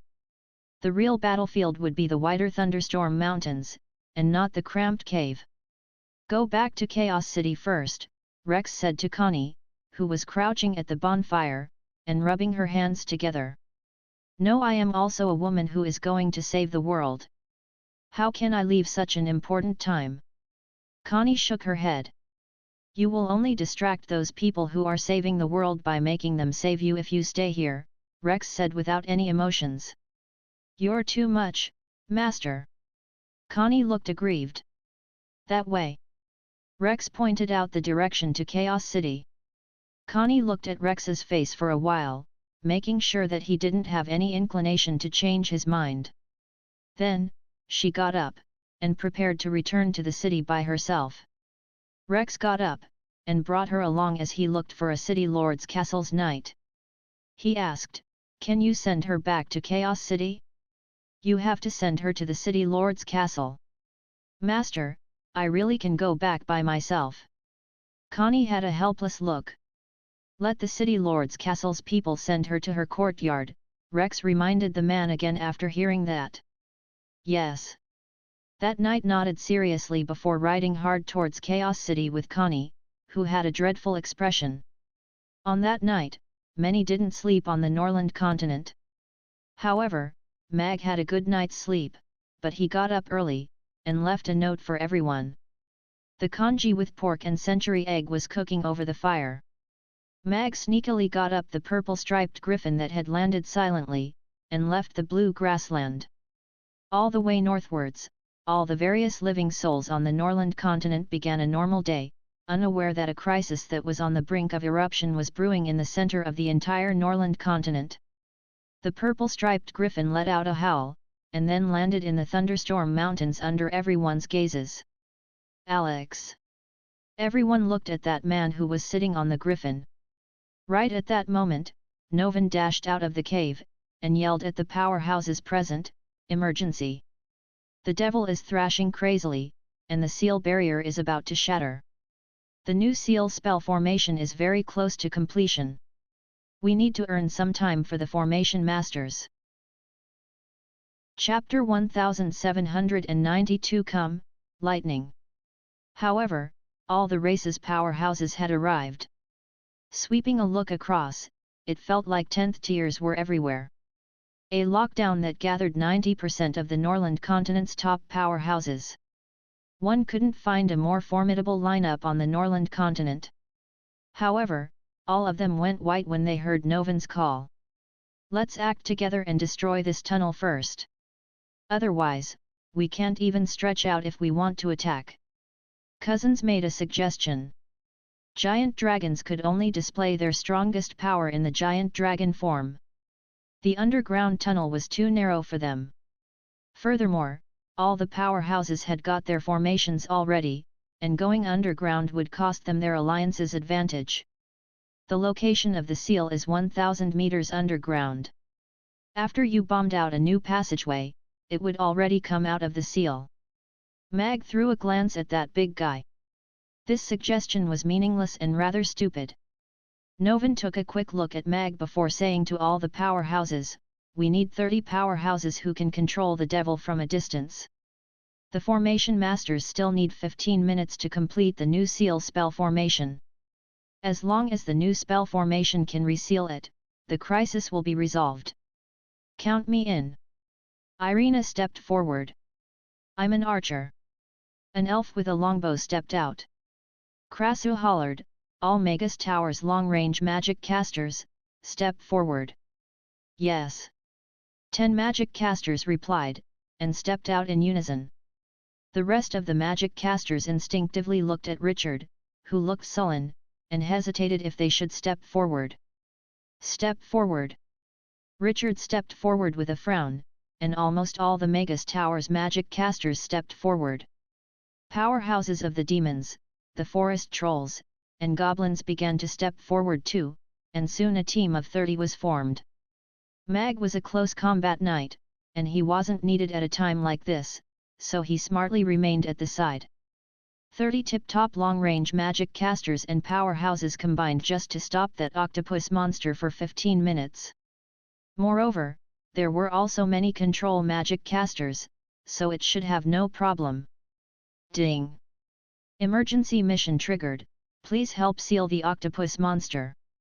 Mission reward, you will receive a set of recipes for octopus dishes. Mission failure, you will eat the entire octopus raw. Right at that time, the system sounded in his head. Hey! Mag raised his eyebrows when he remembered that octopus tentacle that was full of eyeballs. He said in a low voice, "I'll go with you all." Then, he quickly strode to catch up with the people who had already begun to enter the cave. "Is that fellow Alex thinking about going straight in to hack that devil?" Everyone looked at Mag, who was the last to jump into the underground cavern, with surprise. As a knight, Alex shouldn't have the ability to attack from a distance. Everyone quickly passed through the passageway, and entered into the cave where the seal was. The mud wall had already been removed, and only that thin spell formation barrier was left.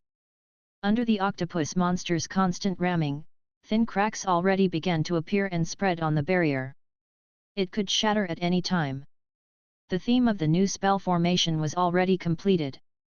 Tens of thousands of complicated runes began to shimmer like the stars in the sky. The tired formation masters stood at the cave's entrance, and watched the cautious Jonas and the 3 top formation masters activate the spell formation. The scattered runes were linked together, making the seal spell formation a real complete spell formation. This was the last step, and also the most important step. As if it could sense the threat, the octopus monster crashed against the seal spell formation as if it was crazy. Even when the tentacles were corroded by the seal barrier, it couldn't stop its crazy pounding at all. Avoid the new spell formation, and attack that octopus monster. Stop it from clashing against the spell formation. Krasser roared angrily. He lifted his hand, and a fire dragon emerged from his magic caster's staff, and dashed towards that octopus monster. Urian didn't say anything. He chanted silently, and the temperature in the seal spell formation's region dropped instantly as if it was covered with snow and ice. An ice phoenix burst out from the ice above, and dashed into the spell formation and towards that octopus monster together with the fire dragon. Roar! The octopus monster let out an angry roar. It raised dozens of its tentacles, and spiraled them towards the ice phoenix and the fire dragon. Boom! Before the tentacles could land, the ice phoenix and the fire dragon already clashed together. The clash of the extreme heat and the extreme cold triggered an instantaneous explosion. Blood and flesh instantly flew everywhere in the center of the explosion. The tentacles that were cut into sections dropped all over. And that octopus monster was also knocked away by the explosion. It halted its charge, and let out an angry roar. So powerful! All the powerhouses and the formation masters who were still present looked shocked when they witnessed this scene. The terrifying force of the combined attack of the Lord of Fire and the Lord of Ice was more than 2 10th-tier powerhouses added together. Were they inspired by Amy? Mag, on the other hand, raised his eyebrows. The combination of ice and fire was Amy's forte. She made good ice and fire lotus. Krasser and Urian's combined attack had caused certain damage to that octopus monster. It energized those powerhouses who initially felt a little trepidation. They began to utilize all their magic skills and other skills and to attack that octopus monster. In that instant, dozens of powerful spells and magical arrows flew towards that octopus monster in the center of that seal spell formation. Squeak! That octopus monster seemed to be completely angered as it let out a shrill eardrum-piercing sound. Countless tentacles that were originally lying under its body began to wave all over, just like a dancing wall of tentacles. Spells and arrows disappeared like a rock thrown into the sea when they hit that wall of tentacles. Apart from some sounds and some tentacles breaking off, they actually couldn't cause any physical harm to it. What a terrifying defense! Its tentacles are regrowing. It's coming out. All the powerhouses went wide-eyed. They had never experienced a battle in which their strength was vastly inferior to their opponents. They actually began to feel helpless as they watched those dancing tentacles smash against the seal barrier that was full of cracks. We still need 5 minutes. Novan, who was sweating profusely, yelled. As the iron brush in his hands swiped around rapidly, the golden ink linked up all the individual runes, and more than half of the spell formation was already lit up. We're not going to make it in time. Let the formation masters retreat first. Lure this fellow out for the fight. Urian said gravely. Go. Novan waved his hand, and the formation masters who were originally standing at the cave's entrance were bundled up and thrown outwards. Bam! The seal barrier instantly shattered under the pressure of countless tentacles. The ancient spell formation that had existed for eons completely shattered. 3 human magic casters who were standing close to the seal spell formation were sent flying back instantly.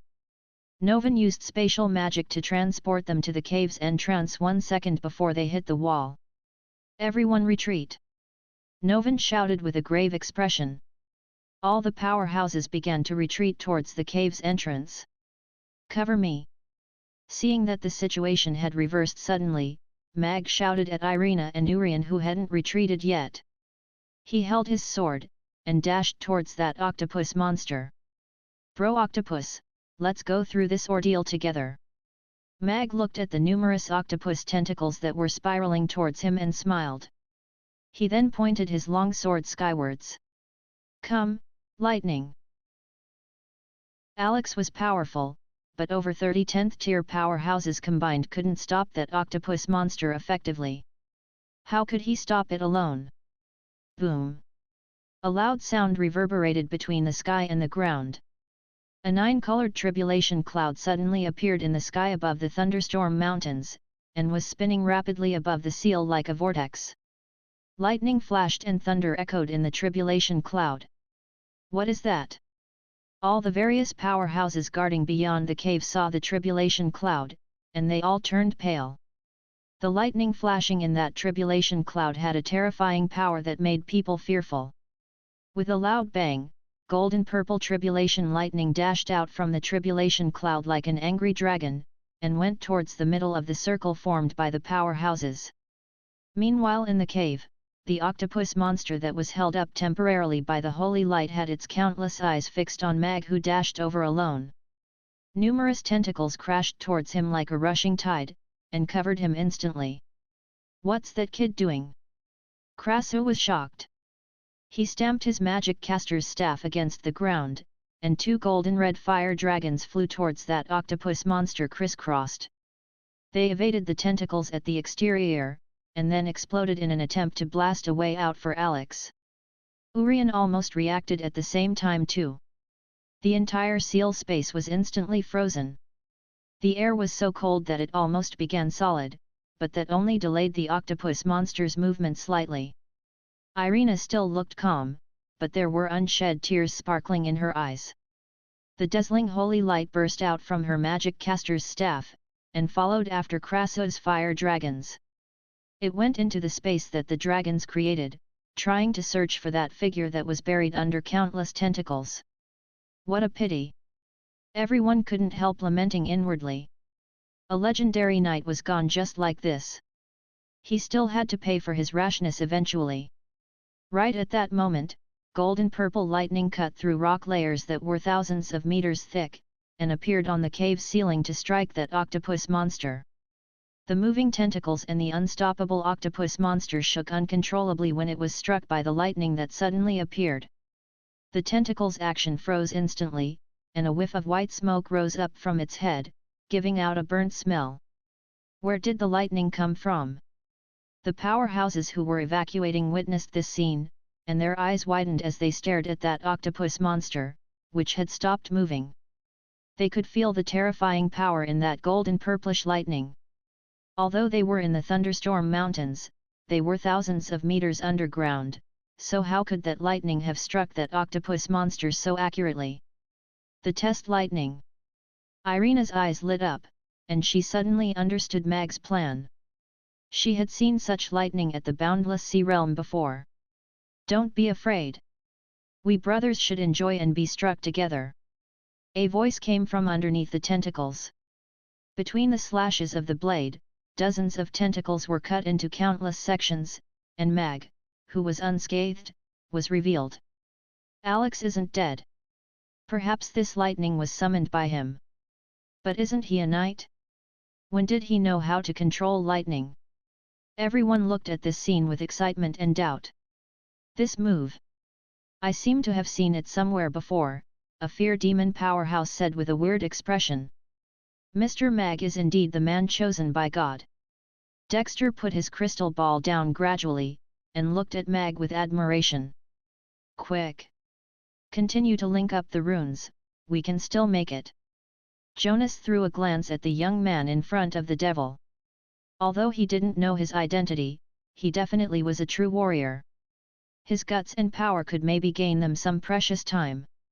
Roar! The octopus monster seemed to be provoked by Mag. It let out a shrill roar, and countless tentacles smashed down at Mag at the same time. It wanted this small fellow to pay for his arrogance. Layers of tentacles swarmed over, but Mag had descended into a daze. He stood rooted to the ground. The powerful mind control of the Great Old One made his thoughts freeze almost instantly. As if a black cage was created in his mind, he even lost control of his body, and couldn't sense what was around him. "No!"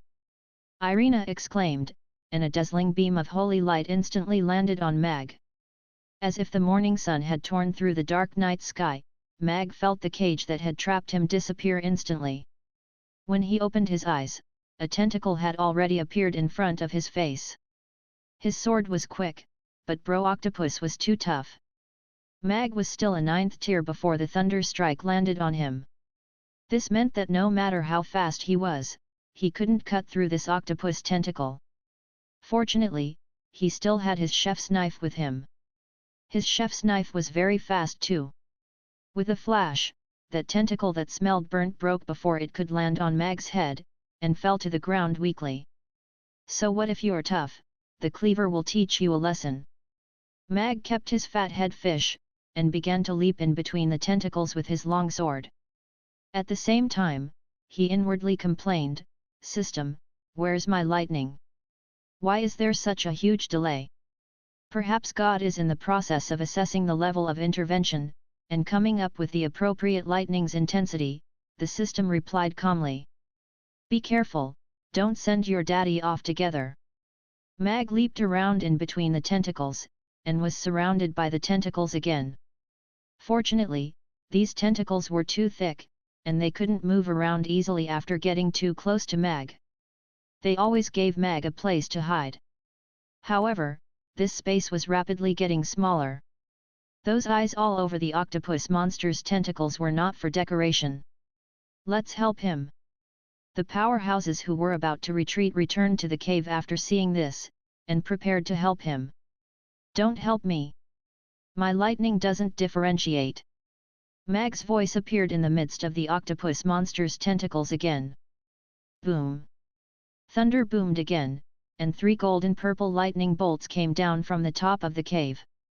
Each of the bolts was double the first one in size. Squeak! That octopus monster looked up at those lightning bolts, and let out a sound of fear. Everyone backed off instinctively, and watched those 3 lightning bolts crash down. Those thunderbolts were even more glaring than holy light. The space even looked distorted under the lightning strikes, and the situation of Mag and the octopus monster in the center of the lightning strike still couldn't be assessed yet. However, these 3 tribulation lightning bolts were indeed terrifying. They came with the power of the sky and earth. Even the 10th tier powerhouses had to back off and avoid them. Everyone stared at the center of the lightning strike nervously. 2.5 minutes had already passed. Was Alex still alive? How did he attract such terrifying lightning? Although Bro Octopus had undertaken most of the lightning strike for him, he'd never expected that this octopus monster was a conductor. The tribulation lightning flowed to him indirectly after landing on the monster. Fortunately, the tribulation lightning seemed to have passed through an octopus-shaped resistance as it went through the octopus monster's body before going to Mag's body.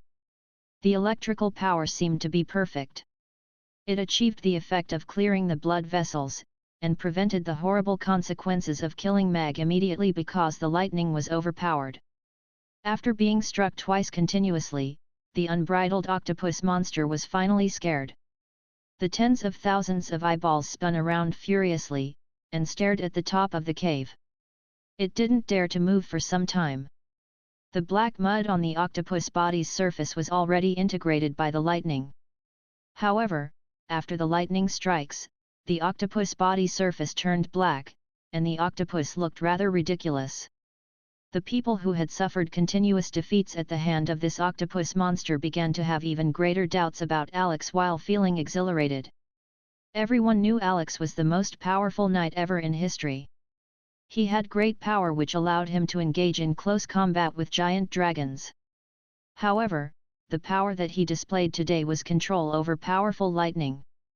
The terrifying lightning, which nobody knew where it came from, even struck the unmatched devil silly. However, what they were more concerned about was Alex, who had disappeared. Was he still alive after that terrifying tribulation lightning? Right then, all the powerhouses who were guarding the exterior of the underground cavern were looking at the 10-colored lightning cloud with a shock expression. The terrifying lightning bolts that had landed one after the other created a pitch-black crater in the middle of all of them. Moreover, they were certain that the lightning's target wasn't the ground. Its target was most likely underground. To have triggered such a terrifying lightning. Everyone's only suspect was that devil. They didn't know what was happening underground now. Was the new seal's spell formation completed? Did that devil burst out from the old seal? The seal was broken through, and Alex is fighting with the devil now.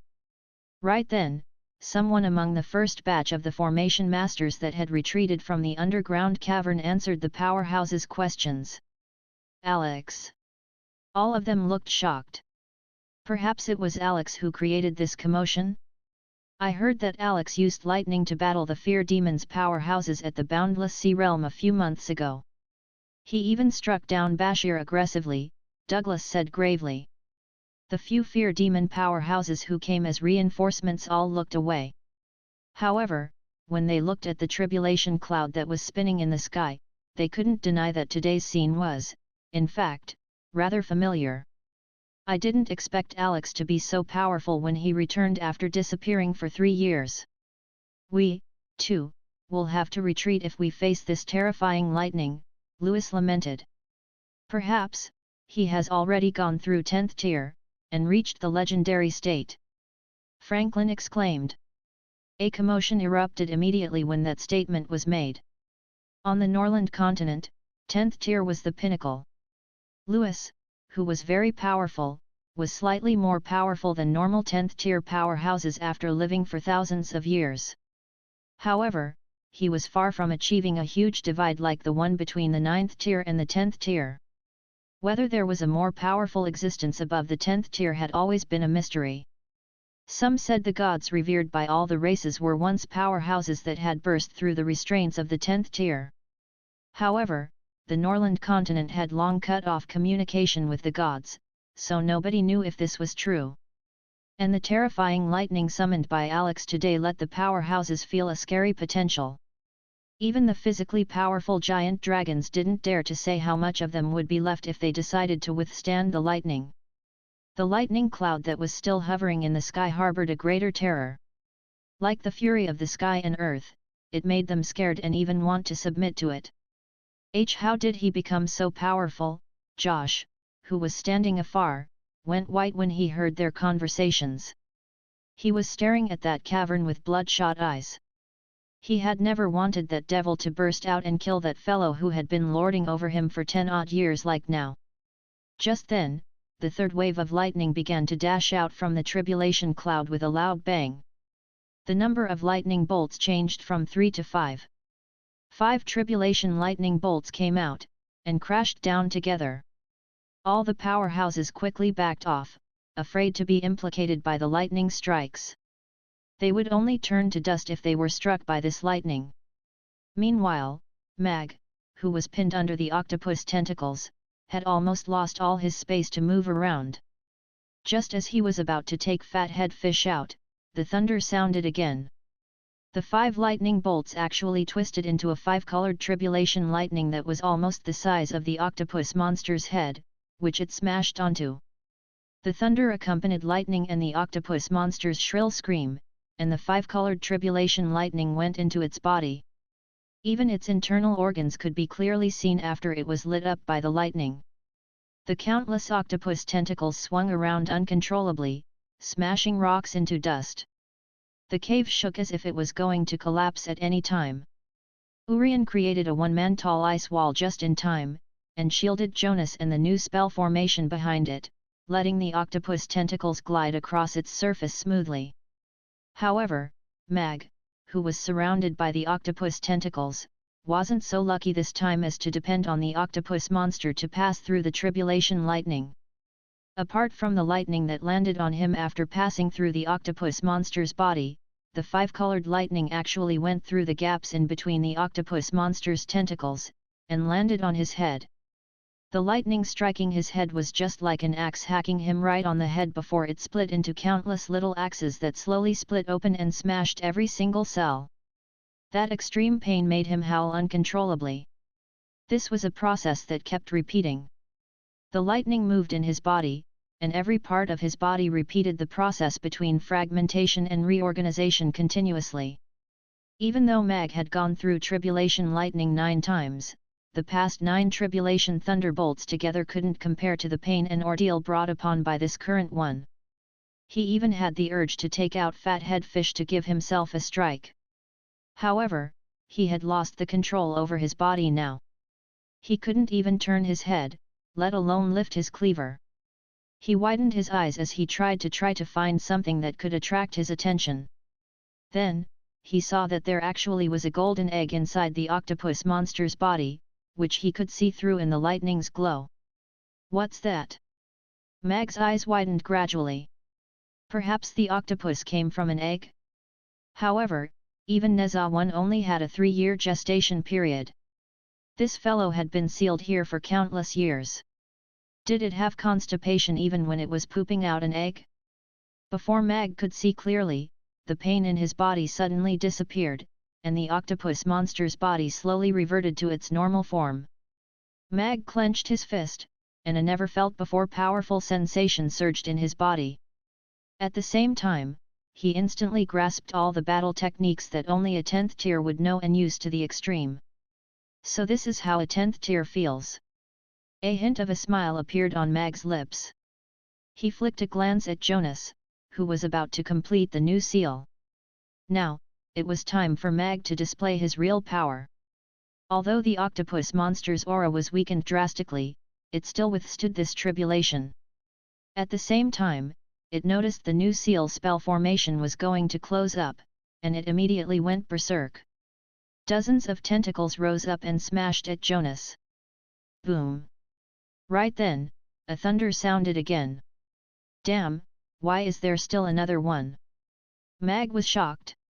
His power had already risen to 10th tier, so this tribulation lightning should be over too. The external help that the host engaged is too powerful. God might have judged this as a violation, so he issued an extra tribulation. The power of this coming tribulation is too great. Given the host's physical fitness and mental endurance, this system's suggestion is, lie flat. The system's voice sounded. Can I evade the lightning by lying flat? Asked Mag. You can go more peacefully. Goodbye, host. Perhaps we can meet again in the next world. The system began to play Unforgettable Tonight. One annotation text missing. Chapter 1795. Why don't I just end it here? Dear peers, are there any solutions for this? Mag was really panicking now. As he looked at the octopus monster that was also trembling next to him, perhaps because of the after effects of being electrocuted, or it was simply panicking, he felt quite consoled. Come on, Bro Octopus! You can do it! We will win after you withstand this round. Go, go, go! Mag clenched his fists, and started to cheer Bro Octopus on. Alex is still alive. Everyone also noticed Mag, who was leaping in between the octopus tentacles. While they were amazed at his surviving that terrifying lightning, they were also deeply worried about that swirling tribulation cloud that was still above them. The spell formation is going to be ready soon. Let's combine efforts to stop that octopus monster and let Alex come out first. This lightning is scaring me a little, Crassus said to Irina. He might not be able to undertake a more powerful lightning strike, Urian said gravely. Although he could sense that Alex's presence seemed to be a little stronger than before, he didn't really think that he could control the lightning. He was a knight, after all. Even a 10th tier lightning magic caster couldn't handle such powerful lightning. I'm afraid that even he himself can't stop that. Irina couldn't hide the worry in her eyes. She still remembered Mag's earlier reminders, and didn't interfere rashly. Outside the underground cavern, all the powerhouses looked at the lightning cloud that was spinning crazily in the sky. Thunder could be heard roaring in it as it nurtured a huge terror. The 5 tribulation lightning bolts earlier were scary enough. Now, it looked like it was going to destroy the earth and sky, and as if the heavens' wrath was going to befall on them. What did Alex actually do? Could it be that he wants to attract that lightning to strike down that devil? A lightning with such horrific power isn't something we all can withstand. Alex most probably can't, either. Perhaps he's going to sacrifice himself for the Norland continent? This kind of spirit is really admirable and moving. All powerhouses moved back 100 meters as they lamented, worried that they might be implicated by that tribulation lightning. Attract that lightning to strike yourself. Alex, I really want to see if you're really tougher than that devil. A smirk appeared at Josh's lips. Mag really didn't want to sacrifice himself. Initially, his great ambition was only to sacrifice Bro Octopus. However, the situation didn't look very good now. The tribulation seemed to be out of control. Although that octopus monster was also in a panic, it still couldn't help slamming its tentacles at Mag. It seemed to make sense that it was this loathsome fellow who attracted this scary lightning. Mag swung his heavy sword and moved his legs. His figure shot out like an arrow, and he slashed his sword at that octopus tentacle. A silver sword beam flashed across the sword's blade, controlled yet sharp. Cutting edge. It was the simplest and the most effective basic sword technique. The heavy sword upturned, and slashed down on that octopus tentacle. The octopus tentacle that was tough before was now easily chopped up by Mag like tofu. Mag raised his eyebrow. 10th tier was indeed like this. No matter if it was the strength or the control of the sword techniques, it was two completely different levels of existence. Now, he finally felt a perfect fit with the sword in his hands. The world is mine with this sword in my hands. In an excess of enthusiasm, he continued to chop off a few more octopus tentacles. It was so easy. The octopus monster let out an angry roar. However, before it could do anything to Mag, the new tribulation lightning had descended. 10 tribulation lightning bolts came down from the sky like 10 colored giant dragons coming out from the tribulation cloud that was spinning crazily. All the lightning within the 5 kilometers of the thunderstorm mountains seemed to be absorbed in that instant. The glaring lightning lit up half of the sky, even the sun's beams were overshadowed. Even Chaos City, which was dozens of kilometers away, noticed the strange phenomenon. 10 giant lightning dragons with the sky and earth's power crashed into the underground cavern. Mag and the octopus monster stopped moving at the same time, and looked up. 10 terrifying lightning dragons emerged from the ceiling of the cave, and smashed towards them. The two of them seemed to be frozen to the ground. They didn't attempt to hide or evade. Jonas kept his brush, and exclaimed, "Done." The new spell formation lit up, and a semi-transparent barrier wall rose up, and resealed that octopus monster. And Jonas' body was suddenly tugged back by a force, and instantly left the range of the seal. At the same time, 10 terrifying lightning bolts landed on the octopus monster and Mag under the watchful gazes of the people in the underground cavern.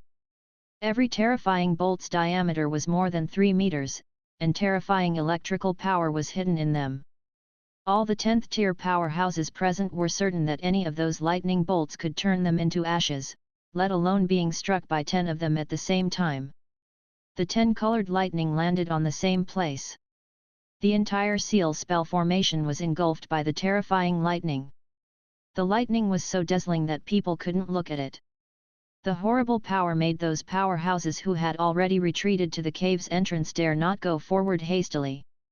"That devil should be dead, right?" a magic caster asked softly only after a long time.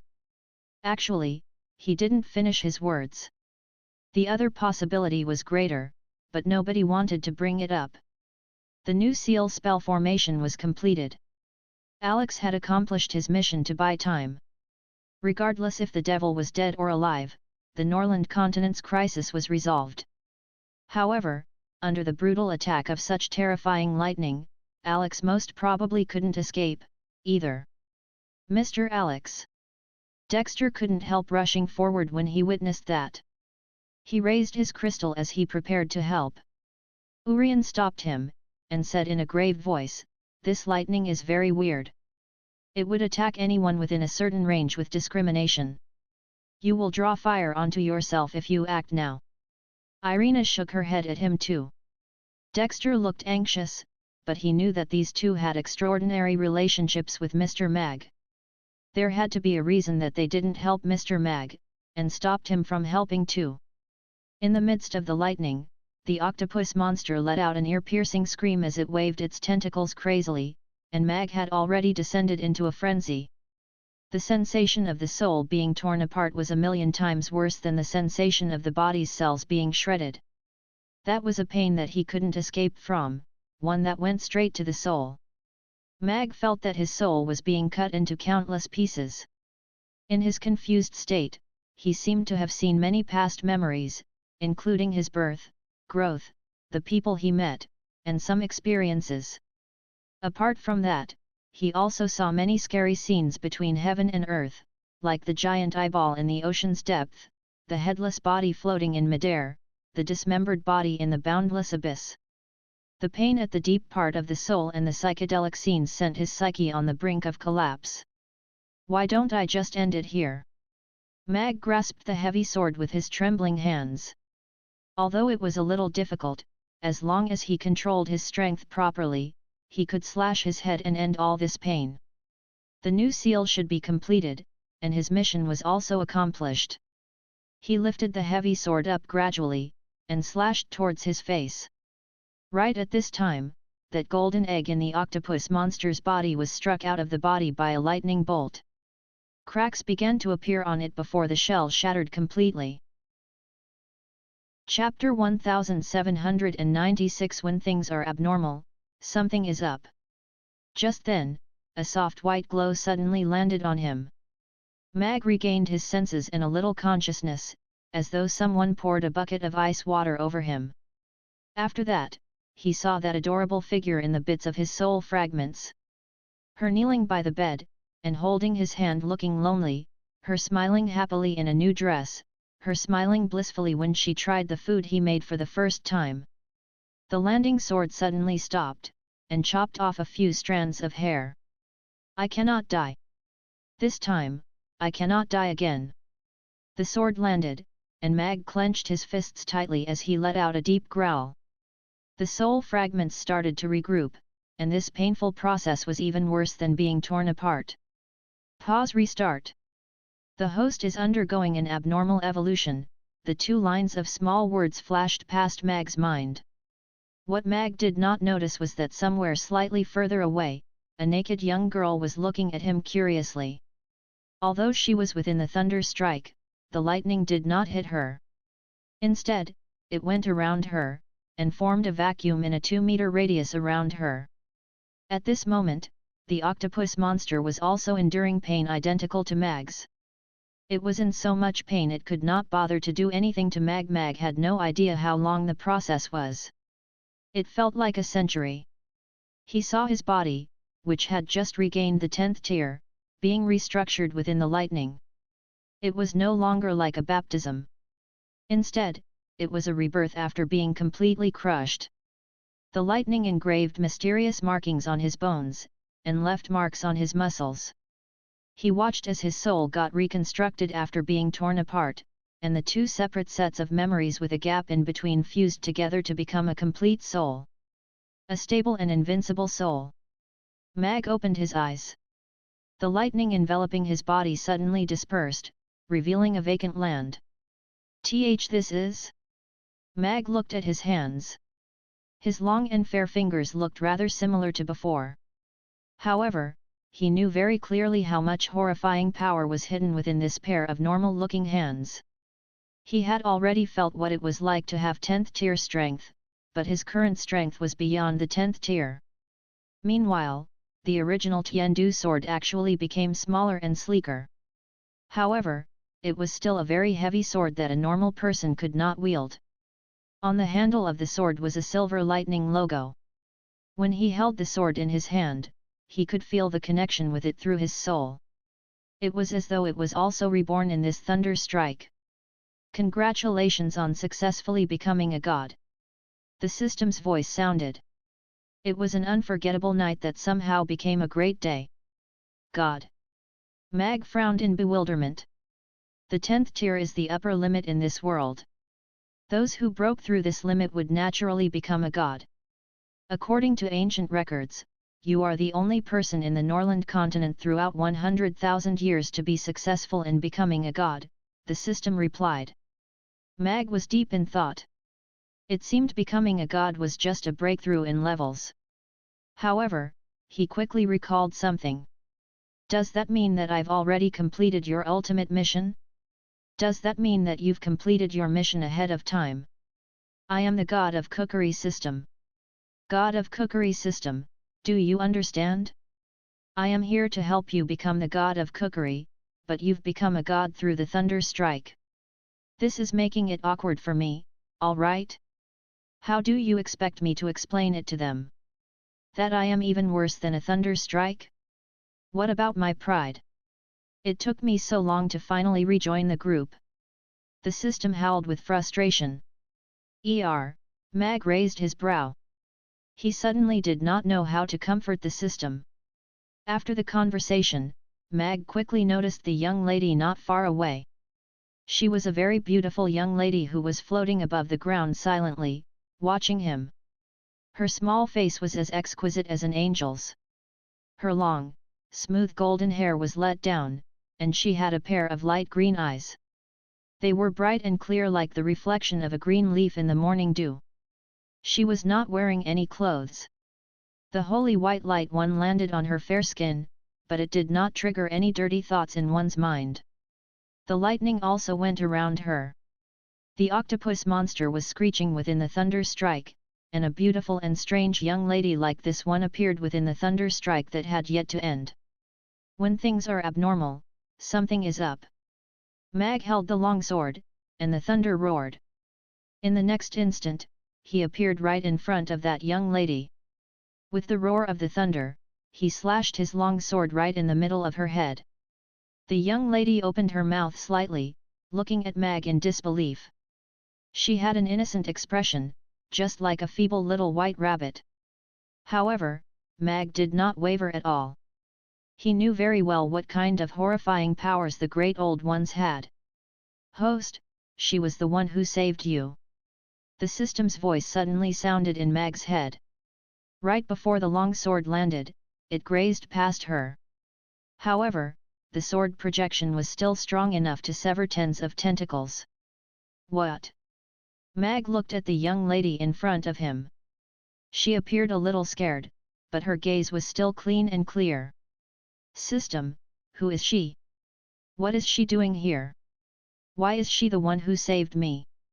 From the system's observation, she came from this great old one. Extreme evilness gave birth to extreme kindness. It had been suppressed, but it seems that the thunder strike forced it out. Initially, you could not endure the thunder strike, and wanted to commit suicide. She was the one who helped you pull through the most dangerous stage, the system explained quickly. Mag recalled the most painful period and the sudden chill that helped him to regain some clarity. That was how he pulled through the most difficult period. So she was the one who saved him. Mag lowered his head to look at the golden eggshell shattered on the ground in front of him. He suddenly recalled the golden egg that he saw within the octopus monster's body during the previous thunder strike. It seemed like she came from this egg. The lightning's threat had already gradually subsided, and the lightning enveloping the sealed area also started to disappear.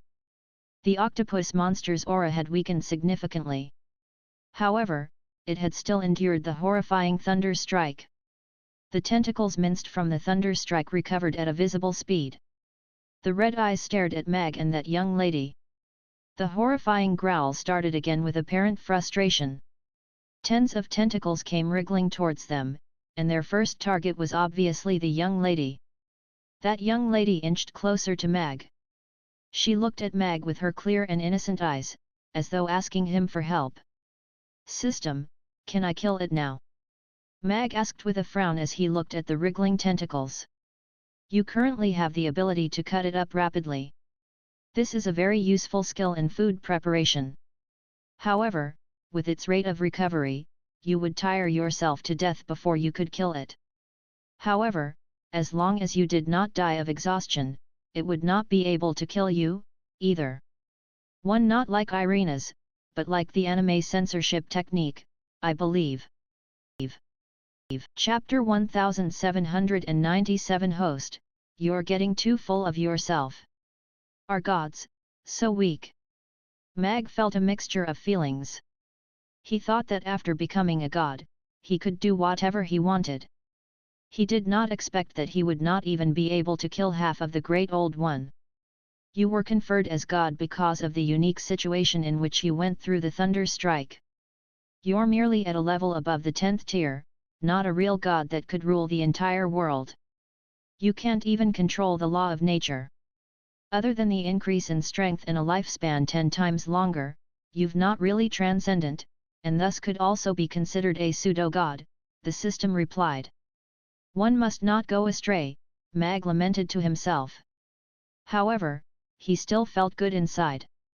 After all, he had only used 0.5 of his strength, and could actually succeed in jumping 2 tiers, to the point of striding over to the level of God.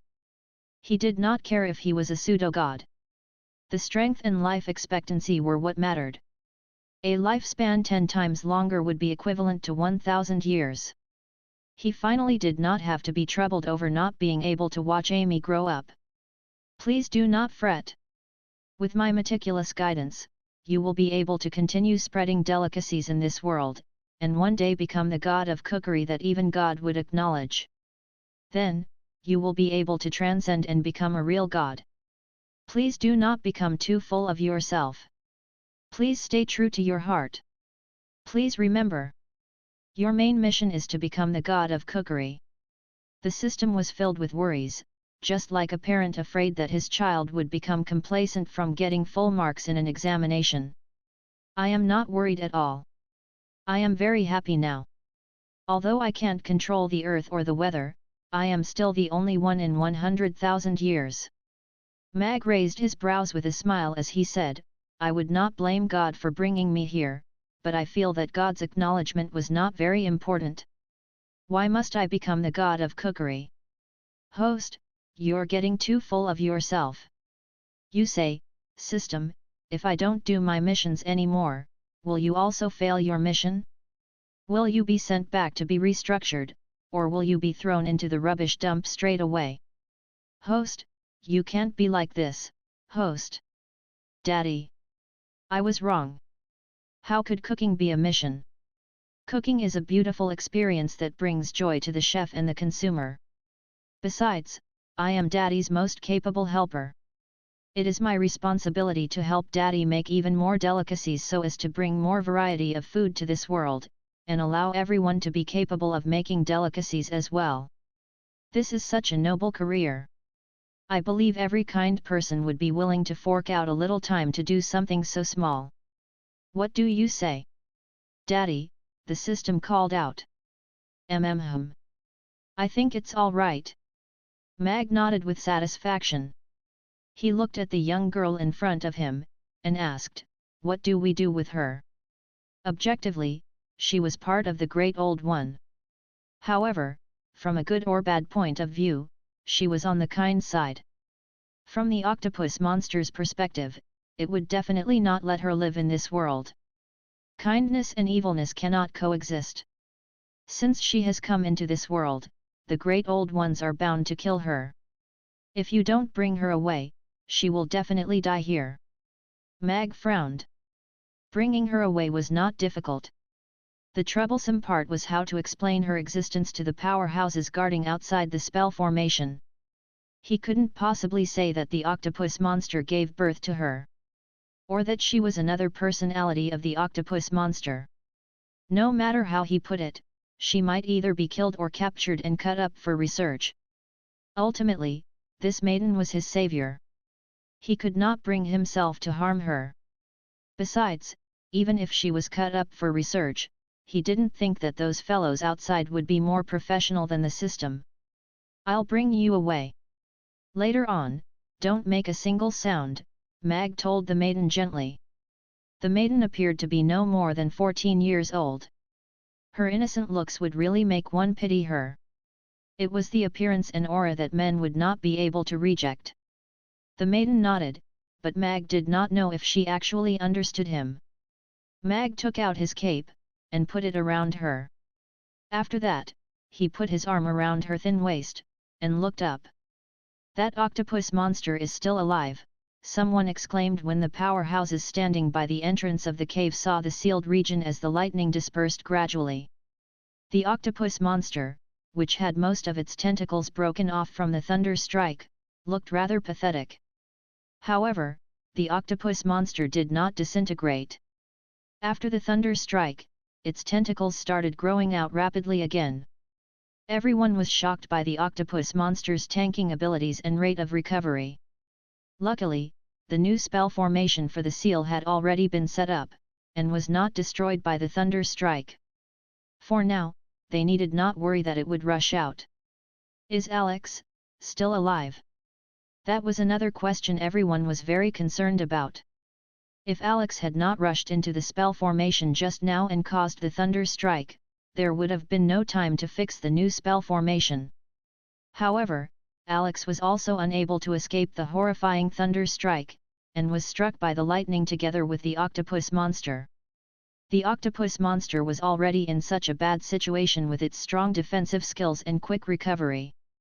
It was obvious what would have happened to Alex, who was just a mere human. Everyone had an answer inside, but they still had certain hopes.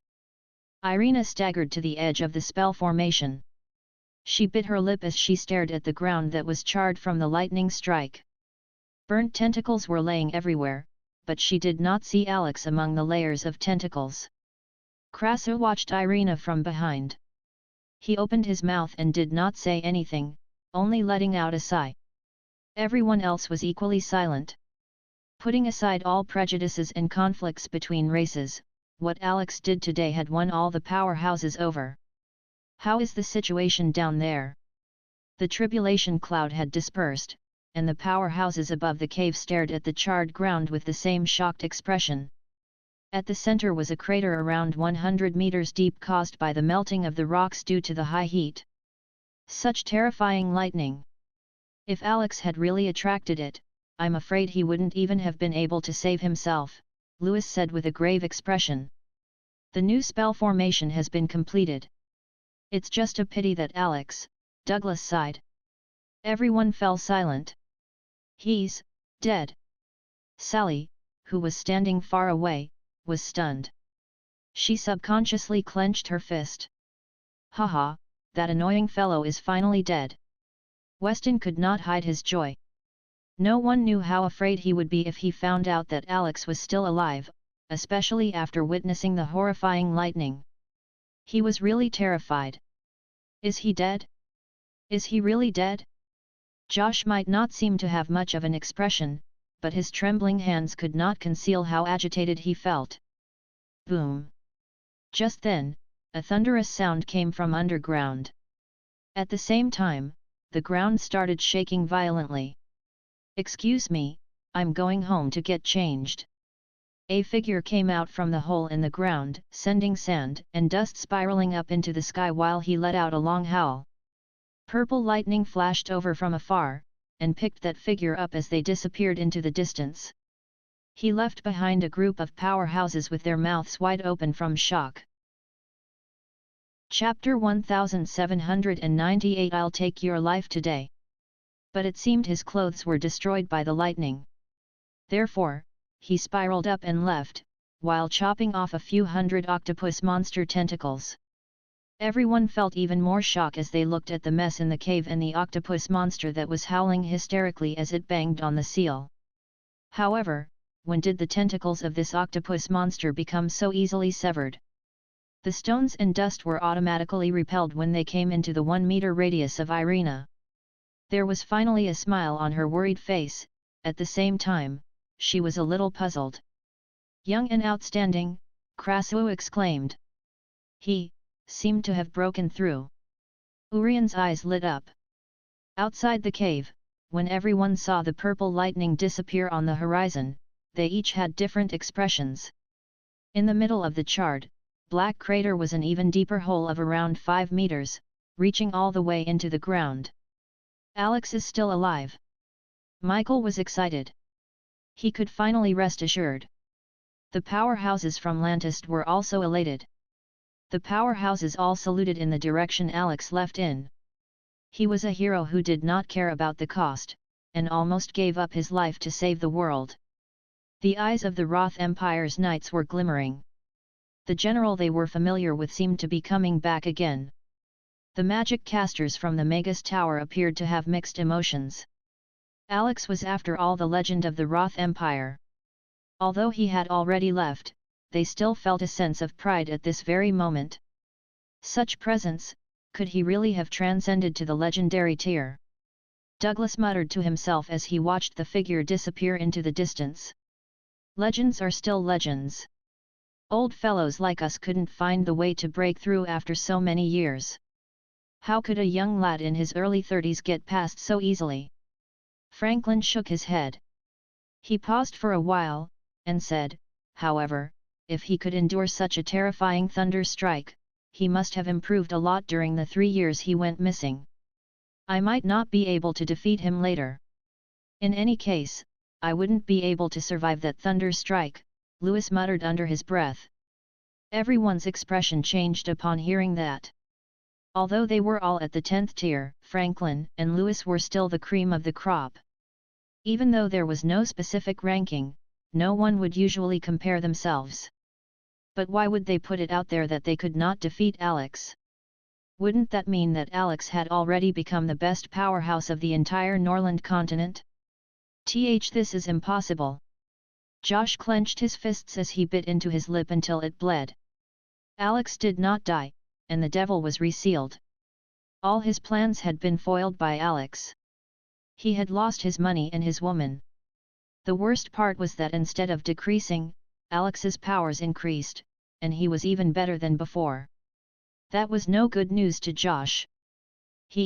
How is he alive? Weston's face turned as pale as a sheet. He heard Franklin and the others, and stumbled backward as he turned to leave. Weston! Back then, you attempted to assassinate me. Since the crisis has been dispelled, I'll take your life today. Suddenly, an angry exclamation came from the sky. The purple lightning returned, and before Weston could even see a figure, a black long sword was already flying over from the horizon. Oh no! Weston activated all his protective shields all of a sudden. At the same time, he clutched tightly the black rod in his hands, and he hurled it towards the flying sword immediately after turning around. As a 10th tier demon, he put almost all the power he had accumulated throughout his whole life behind this rod. A blood-red figure appeared above the rod. The weapon made from the metal of the deep ocean was his best bet throughout his years roaming around the line. All he needed to do was block this attack from Alex. The rest of the demons in Chaos City would never watch him die here without doing anything. The black sword was very fast. It appeared narrower than 3 years ago, and there were even silver threads of electricity on the sword. It appeared as though it could cut even the space up. The rod, as thick as a thigh, hit the black longsword, causing the sound of the howling wind. It felt as though the figure was letting out a ghostly cry, making fear come out from within. Ding!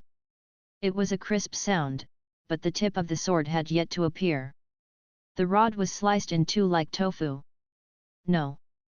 Weston only had time to let out a fearful cry. The long sword had already stabbed through all his protective shields, and had already pinned Weston to the ground. Splat! One half of the sliced iron rod landed on the ground beside Weston's head, as though it was a wordless tombstone. It was eerily silent. The demons, who were about to stop Mag, paused in their steps. They looked in shock at the lifeless Weston, who was pinned to the ground, as their eyelids twitched fervently. Michael's lips moved. But he did not say a word. All the powerhouses could not contain their shock. Weston could only be considered average among the 10th tiers, but was still a 10th tier powerhouse who had gained fame for a long while. There might be many people at the scene who could defeat him, or kill him at a certain cost, but they would admit that they could never kill him so easily. That single blow was as quick as lightning. Weston died without being able to put up any effective resistance. Everyone looked up at the figure sitting on the back of the purple-striped griffin in the sky. There was no question that he had already transcended to that legendary level, and become the strongest man in Norland continent. What made everyone fearful was that Alex, who was undefeatable when a sword's length away, had broken the limit of distance, and had a flying sword as fast as lightning, so he could easily kill a magic caster who was casting a spell far away. "Protect me!" Josh's face turned as white as a sheet as he stumbled towards the two knights closest to him. The magic casters and knights from the Roth Empire quickly got into formation to surround Josh as they looked up nervously at the figure in the sky and that black long sword that was equally famous compared to its owner. There was an extra silver lightning symbol on the Tiandu sword, which made it seem a little more tyrannical. Everyone knew that from today onwards, it would take the top spot among weapons. The Tiandu sword flew to the sky, and levitated at a man's height above Josh. "Alex, you cannot kill me. I am the second prince of the Roth Empire. If you kill me, you're putting yourself against the entire world." Josh shouted with a little tremble in his voice. He felt the fear of death at the edge of the sword. At this moment, the fear was ever so real as Weston's corpse.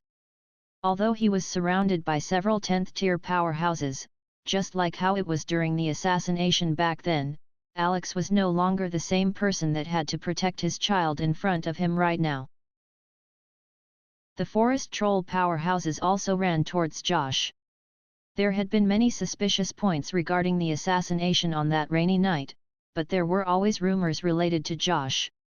Alex had slain Weston today, and now he was pointing his sword at Josh. This seemed to have proven everything. "I will not kill you today. I will spare your measly life for you to go back and tell Andrei that if he chooses to embrace war, I will go to his palace and set off a firework even more brilliant than this." Mag scoffed, and said, "As for your life, I will claim it one day." After Mag said that, rays of light shot out from the Tiandu sword, and passed by the powerhouses towards Josh as they grazed past his face. Blood splattered everywhere, and one of Josh's ears flew before a bolt of lightning disintegrated it. The Tiandu sword morphed into a bolt of lightning, and returned to Mag's hand. "No!" Josh screamed as he covered his ear. He held his head in fear as he hid behind a knight, screaming, "Save me! Save me!" Mag glanced at Josh, and left, with the other powerhouses watching him with fear and respect. The knights came back to their senses only then. Their backs were already drenched with perspiration. If Mag wanted to kill Josh just now, they would not even be able to stop him. Michael stopped in his tracks. He watched the purple-striped griffin disappear on the horizon, and let out a sigh of relief. To be able to keep in mind the big picture at this juncture, he was Alex indeed. "It's not easy to be a prince in the future," Douglas lamented as he watched Josh screaming and trembling with fear. "He has the heart to kill if he isn't going to end it easy for him." "Alex has become more ruthless compared to the past," Lewis said as he clicked his tongue. Mag lifted a corner of his cape so that the maiden in his embrace could poke her face out for some fresh air. Perhaps it was because of the height, but the maiden grabbed his waist rather nervously. However, she was looking around curiously with her clear eyes. "Ozzy, go straight to the blue grassland," Mag said as he patted Ozzy's back softly. The crisis in Chaos City had been averted. It was time he went back to pick Amy and the rest home while he thought of a suitable identity for the maiden. As for Josh, he could have killed him previously. However, ending his life in a single blow was too easy on him considering how bad of a plight he had caused Alex and his daughter to end up in. Letting him go, but also letting him know clearly that he would die, and no one could save him. The sword hanging above his head could drop any time, and that was a fear that could destroy anyone's will. What a beautiful method! I hope he doesn't go insane before I take action. Mag smiled without any sympathy. The maiden in his embrace suddenly looked up at him. Mag realized that after leaving the Thunderstorm Mountains, there was no need to continue hiding her. Hence, he quickly put her on the griffin's back. Although she only had a cape over her, it did not conceal the maiden's purity as she looked at him with her clear eyes. "Hi, I'm Mag. I'm very grateful that you've saved me just now. How should I address you?" Mag said gently as he looked at the maiden. The maiden looked at him for a while before shaking her head slightly. She still did not say a word. You can't understand the common tongue. Mag thought for a while. Although she appeared to be 13 or 14 years old, she actually just hatched from an egg. System, do you have the Great Old One's language system in your language learning machine? Mag asked inwardly. She's a mute, and cannot make a sound. Don't waste your effort, the system replied quickly. Mute. Mag was a little shocked. However, ever since this maiden appeared, she really had not spoken. She was quiet whether she was fearful or happy. That was troublesome. She could not understand or speak, and most probably would not be able to understand body language. Communication would be basically impossible. Mag looked at the cape on the maiden. The first thing he had to do now was to get her some suitable clothes. Otherwise, he would not be able to explain things to Amy and the rest. System, I want female clothing, Mag said inside. Are you serious? The system was a little expectant. I want to custom make a set of clothes for her. Mag rolled his eyes. Mag opened the female clothing store, and quickly purchased a soft and white long down jacket, as well as some lingerie and a pair of black and white snow boots. It was just right for this season. The system's speed was very fast. In 3 minutes, Mag retrieved a package delivered to him from behind, and passed the clothes inside to the maiden. The maiden looked at Mag, and tilted her head. She instinctively reached out for the clothes, and the cape slid down her fair shoulders. The cape was about to fall off completely, but she did not appear to care. Mag quickly reached over to pull the cape back up, and used a pin to fasten both sides together before heaving a sigh of relief. However, he realized something very important. She was a newborn, and did not even know the differences between man and woman, or even the importance of wearing clothes, much less how to put on these complicated pieces of clothing. Mag knew, of course, how to put them on. After all, he was a man who could undo a bra with a hand within a second. However, it was not right to do something bad to her just because she was young. The maiden held on to a pile of clothes, and looked at Mag with bewilderment. System, make a sex education video suitable for deaf-mute children, as well as a tutorial on how to wear the clothes. I'll buy them all. Mag paused, and added, if she really cannot make a sound, get a progressive sign language tutorial video in as well. That's a little difficult. Right, I thought my mission was rather difficult too, Daddy, don't be anxious, I'll settle it right now. Not for 9,999, not for 5,999, just at the cost price of $19.99. The system's delighted voice rang. In no time at all, a 12.5-inch tablet appeared in Mag's hands. The interface was simple, with no fancy software and just 3 videos: deaf-mute girls' sex education video, recognizing clothes and how to wear them, and sign language progressive tutorial. Mag tapped on the clothing video, and passed the tablet to the maiden. He pointed to her eyes and then to the tablet, motioning her to watch the video. The maiden received the tablet. The main character in the tablet looked exactly like her. She also had no clothes on. She started picking up the clothes one by one, and showed a detailed tutorial on how to wear them. Chapter 1800. In that case, I'm her father. Bypassing tens of 10th tier powerhouses to claim Josh's ear was just showing off. If he had missed by just a little, it would have been Josh's head that had been gone. It was not that the 10th tier was an amateur in front of Mag. It was just that they were still unable to get used to his sudden speed, which caused them to make a misjudgment on when they should take action and defend. Telekinesis was an ability that a spatial magic caster would have.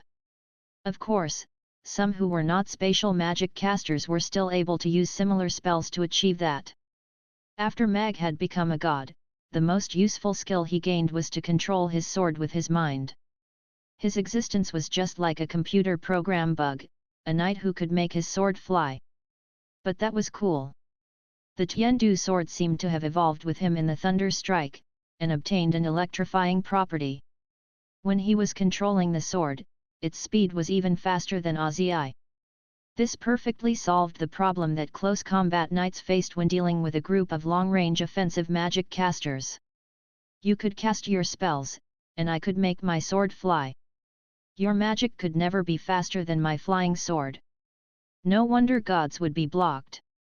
That's just like cheating, and it would affect the playing experience of all other players, Mag lamented to himself.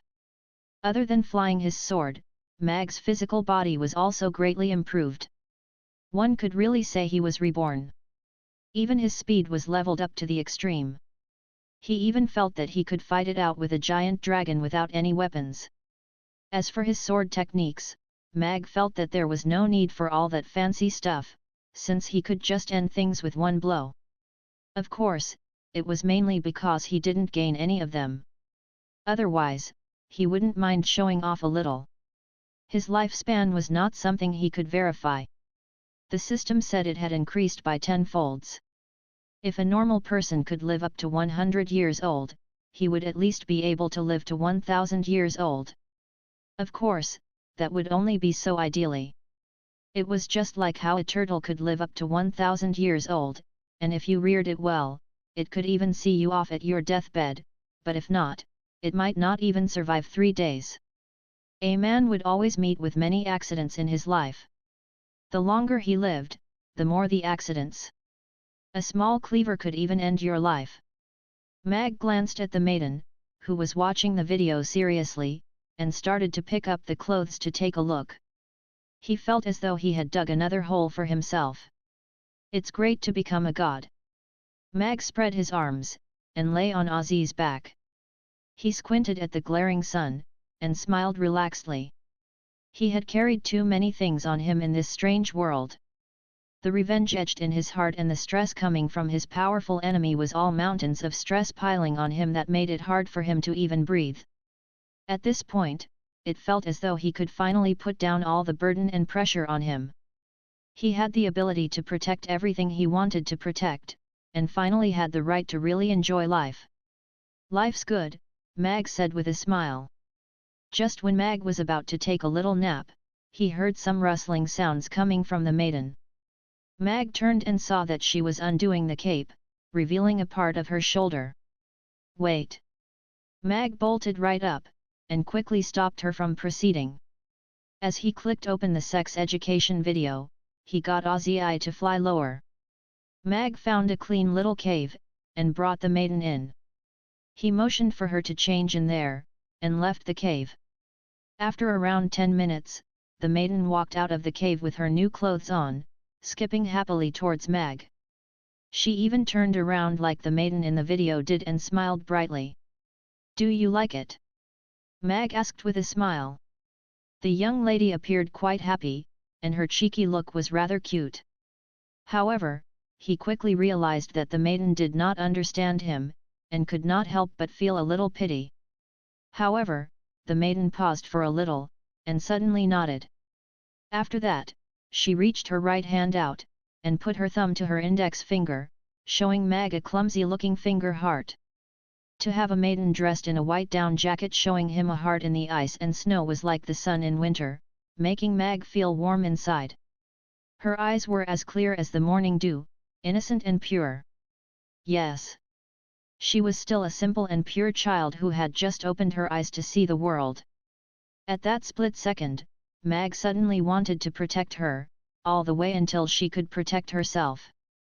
System, if I had not attracted lightning to strike the octopus monster, she would not have been born into this world, correct? Theoretically, you can say so. Which means that she only exists because of me. There's nothing wrong with this logic too. In that case, I'm her father. Your logic is really. However, does that mean that the octopus monster is her mother? Shut up. Did the sky and I give birth to you? Do you have a problem? And no problem. Whatever floats your boat. I don't mind having a younger sister. After Mag completed his own logic, he looked at the maiden dotingly with a smile, and said, from today onwards, I'm your father, and I will name you Annie." The maiden looked at Mag thoughtfully, and opened her mouth. She mouthed out the word Annie, but still did not make a sound. "Annie! Annie! Annie!" Mag repeated thrice. The maiden smiled and nodded in reply to Mag. "Let's go, Annie, I'll bring you to meet family and friends." Mag blew a whistle, and Ozzy, who was circling in the sky, landed gently at the entrance of the cave. Mag was initially worried that Annie would be afraid of Ozzy, but he didn't expect that not only was she not afraid, she even reached her hand out towards Ozzy. Ozzy glanced at the small Annie proudly, but the next moment, it moved its neck toward her hand, and allowed her to caress it, even closing its eyes comfortably. Annie smiled radiantly, and even put her face to Ozzy's head, as though they were going through a special type of communication. Mag smiled at the scene. It seemed like they could get along very well together. The purple-striped griffin rose to the sky once again, and flew towards the north. Because of Alex, the new spell formation was successfully activated, and the octopus monster was resealed. That was how Chaos City's crisis was averted. Chaos City was in charge of cleaning up the cave and sealing the place up completely. This place had become the forbidden land of the Norland continent. The various races would send 10th-tier powerhouses to guard the place on a rotational basis to ensure that there would not be any problems in the future. The various powerhouses had left the Thunderstorm Mountains, and returned to Chaos City, while the Roth Empire's powerhouses escorted Josh back, leaving 2 others to settle everything else. There was no doubt that Alex had gone beyond the 10th tier, and that would be the biggest factor that changed the Norland continent.